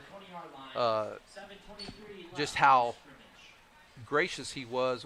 We got a chance. There was a give. Man, look at that. Got him. Man, that's Dexter, Caden Dexter. Or it's 78. No, it's Gavin Patton. I thought it was 76, but he was a good job. But he was so gracious. He came out and did an interview with us and talked about how he was so humble and grateful and just it was really fun. Him and his wife spoke at our career day one time in the high school, and I got to sit in and listen to them talk as a family, and dude, it was not only just the pride in Prairie Grove, but the pride in the family, the pride in hard work. Yeah, on the tackle that time, Carrillo was in on that one, and also 14 DeSantos as well. So I was very impressed with them. Yeah, and I remember when he was in school. Oh, I did. Great kid. Great kid. He was good. He was so tiny there for a little while too, and I thought, he's got a heart of gold and he works hard, but he'll never grow. The dude grew. Yeah, he doesn't even look like himself anymore. Pass thrown and incomplete, intended for number 12. The kick that one of the kickers for them. That is Acosta. He's kicked some tonight. That's a good little pass right there by Rayburn. So it's 4th down, and let's see. It looks like they'll probably punt. But, no, and the thing about Beeks is, we talk about his baseball, and he is a great baseball player, but he was not a bad basketball player either. He was a great basketball player. Yeah. That was a fun team to watch. That was a group of guys that had a lot of talent. They just played Clarksville in the first first round of the regionals. And they had the twin brothers, right? Wasn't it? Oh. What? We're not supposed to be playing live. I think what happened to the 86 back there fielding it for the Tigers is that Eber? Barraza? Yeah, Barraza. No, they did. And if I'm not mistaken, and I might be wrong, I think Prairie Grove may have played Clarksville their closest game, and if it wasn't, it was their second closest game in their run to the state title that year. Yeah. We just happened to be the 4 seed coming out of the district tournament and drew Clarksville. I think if we hadn't drawn them. I started to say we probably weren't going into the district tournament, and then it happened in the district tournament to come out that way, and that was not a good deal for us. Yeah, if we'd have been 2nd or 3rd seed that year, we'd probably go a little ways in that state tournament because we had some talent. Logan Huber won't be in one. There's a give. Well, that's a face mask. Somebody grabbed his face mask. They're not going to call it. That is Rodriguez. Gets a yard. Man, it's great to see so many guys getting to play tonight. Yes. And that's the thing. That's what you live for, the Monday nights and this little time right here, against someone other than yourself or the ones beating up on you a little bit. It's enjoyable. It's great to watch. Parrish is going to drop back to pass. He's got a guy open. Oh! He had Cooper on that backside post there. Quentin right there, he slowed down. I think he slowed down just a tad, Ryan. Probably trying to judge exactly where it was going to be. Mm-hmm. Nice, a good pass there by Parrish. It was. It was a really good pass. Let's see what the Tigers got to serve up here. And for the most part, if I'm looking at the players correctly for Clarksville, I know they've got some threes there. Go on now. Manny. Go on, boy. Go on now. Go, Rodriguez. Rodriguez inside the 20. But Clarksville, just because of their numbers, they've got some 2s with their 3s out there right now. So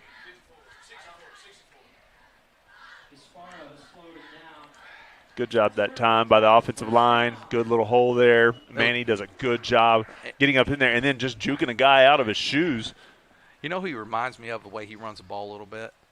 Eli. Exactly. I wonder if there he goes. There we go on the play. That was Giovanni Castaneda. Castaneda. What was Eli's last name? Lopez. I had a goal that year. My daughter, every time she ever talked about Eli Lopez or Bobby Cat, I never heard Bobby, and I never heard Eli. I always heard the last name.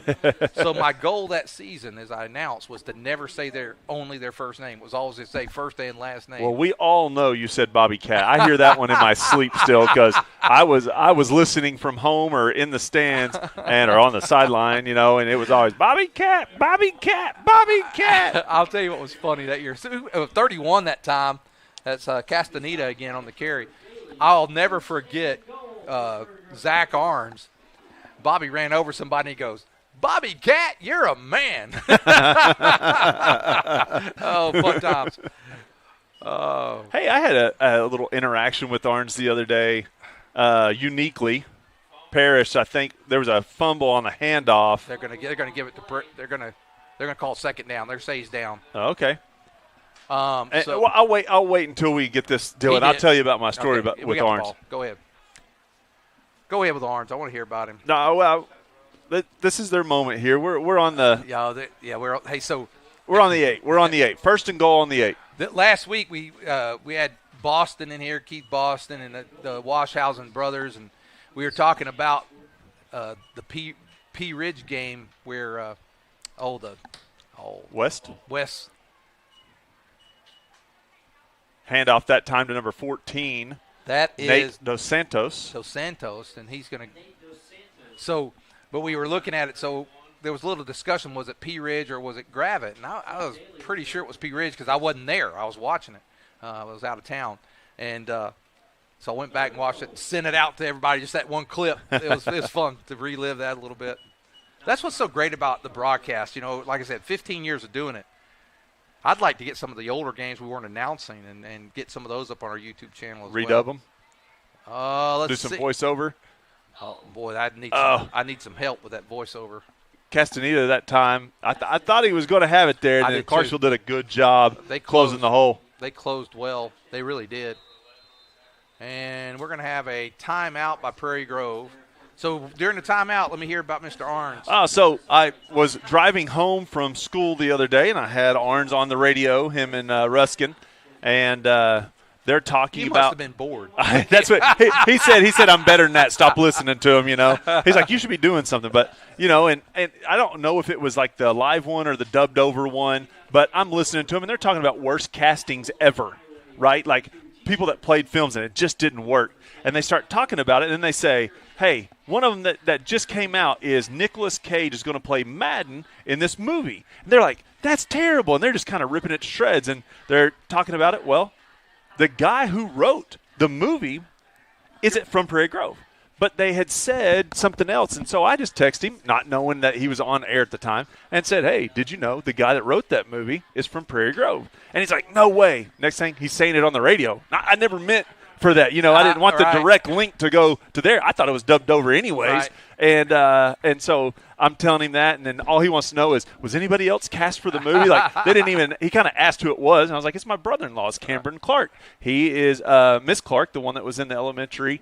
It's her son. Brenda Clark, right? Brenda Clark. Yeah. And so it's her son. He wrote the movie, and Amazon bought it. And then a guy, you know, did a rewrite, and he's producing and stuff, and so his name's on it now. But – you know, even in the article with the Nicolas Cage deal, you know, it tells that it's based off of an original film by Cameron Clark. That was a tight end dump right there. That was when I got the ball right there. Well, that was actually a good play call. Just threw slightly behind him a little bit. It was intended for Maddox Ogle, and so the Panthers are going to take over at their own 6-yard line, 7-yard line. Looks like 6. But, yeah, so that was Orange, and then he kind of gave me crap. "Why are you listening? You got better things to do, you know." And I'm like, I was just listening on the way home. He goes, "Point still stands. You got better things to do." I only listen to him on the way home whenever the College Sports Network is doing a rerun, and I'll listen to Arns. I had fun doing the game with Arns last year at Metro. Very, very professional. Man, he's the real deal. He's good. He is. He's real good. Zach is really good. And he prepares really well for a game. Like, I mean, he's man, that's a nice block on the corner there by 17. But, hey. Rayburn had a little room right there.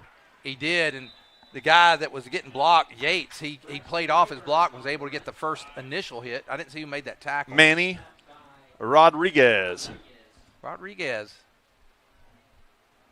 And now Manny's going to come out. Hey, and in for him will be number 13, Ashton Brown. Do you know the answer to this question?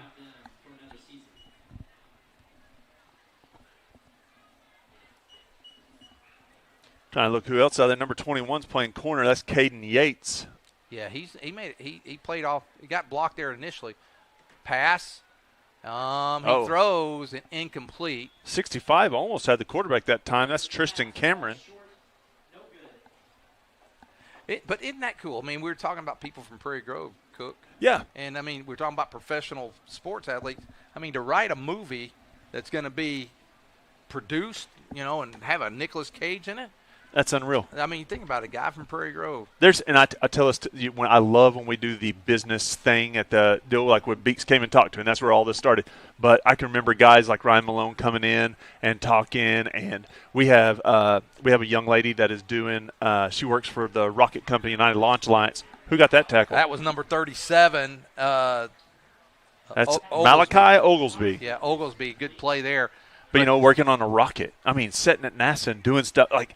We got some kids doing some big, big things. And you were talking about Ryan, and, we lost in this last year, in his group of circle of people. We lost him. We lost Ian Whitehouse. Right.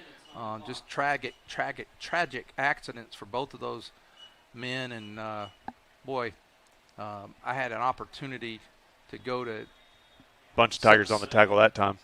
Go to the celebration of life, the memorial for Ian. And just, it's so cool when you go to something like that in Prairie Grove because Prairie Grove comes out. You just see people, and I saw a lot of the guys that you and I have announced for over the years. There were a lot of them there supporting, the family, and some of the ones that grew up with your sister were there to support Natalie, and just it was wonderful to see. And same with Ryan. I mean, there's just an outpouring of love that comes out of here. And that family's involved in everything. I mean, I see Mitch at volleyball games still. Oh, yeah. He ain't got a kid one around here, but he's still coming to volleyball games and supporting the Tigers. Cho. 42, Tate Bailey on the tackle. So 1 minute to go here. And unless we get a turnover here, the Panthers might take this last quarter from us. And you want to, if you are Clarksville, you walk out here tonight, you kind of got blown out in the first half by 48 to nothing. But in the second half, you're going to win this thing 21-20 if you take all the quarters together. So a nice half of football that they can build on. And who makes the tackle over there? I did not get an eye on it that time. 37, that is Malachi Oglesby. Well, Ryan, we got maybe one more play here. Tell you what, that's a big old boy down there playing center for Clarksville. Maybe the kicker. No, it's not. No, his name is. No, we got someone down. That's number 67. Nolan Ritchie is the player. 5'10", 350. Well, Ryan, as we get ready to wrap up tonight, I want to give one last big thanks for our great partners for Prairie Grove Athletics, our legacy partners, who is Lewis Automotive and Pickett Construction, like I said, pillars of the community. And we can't thank them enough for their ongoing support. Our gold sponsors, RVS Bank, Community Bank, Ozark Electric, and PG Telco. And their support, it means so much here to the Tigers and the community of Prairie Grove. And, for those, remember these businesses. They really help keep our community strong, so be sure to support them whenever you can. I'm getting silly now. I will even not get gas in another town sometimes just to make sure I'm getting gas in Prairie Grove. But stuff like that, food too. Hey, let's not eat in town. Let's eat somewhere here and save the drive. I'm trying to do more and more of that because I want to honor these people that are giving big-time money to our kids. I'm so cheap that I do a calculation on the gas deal.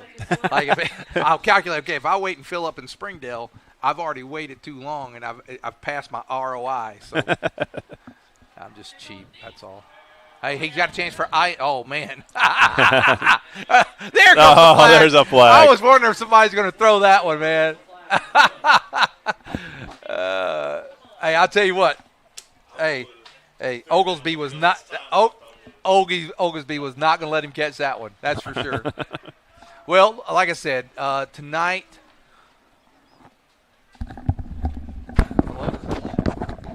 all right. So we got 2 seconds left. We're going to be on the 39-yard line. First down for Clarksville for one more shot at the end zone. Let me get where I can hear you a little bit. Go ahead. We got kind of hands up right now, but I think they're just trying to get everything set up. There's the play clock being able to be wound. Shotgun snap. Rayburn's going to run it. Oh, nice tackle that time by number 18, Ian Carrillo. And that's going to be the end of the game for Clarksville and Prairie Grove. Benefit game. It's going to be a quality scrimmage here. And I think we got, like what Lynn was talking about, we got exactly what we needed, a chance to kind of work the kinks out, get everybody some playing time, and just kind of grow as a team. Next week, Clothesline Fair, no ball game. 2 weeks from then, we will be home versus Tahlequah Sequoia, and we'll join you then. We'll also be on Monday for the volleyball game. And so tune in for Southern Sports and for Lynn Gregson and Ryan Cook. I want to appreciate you guys tuning in, and go Tigers.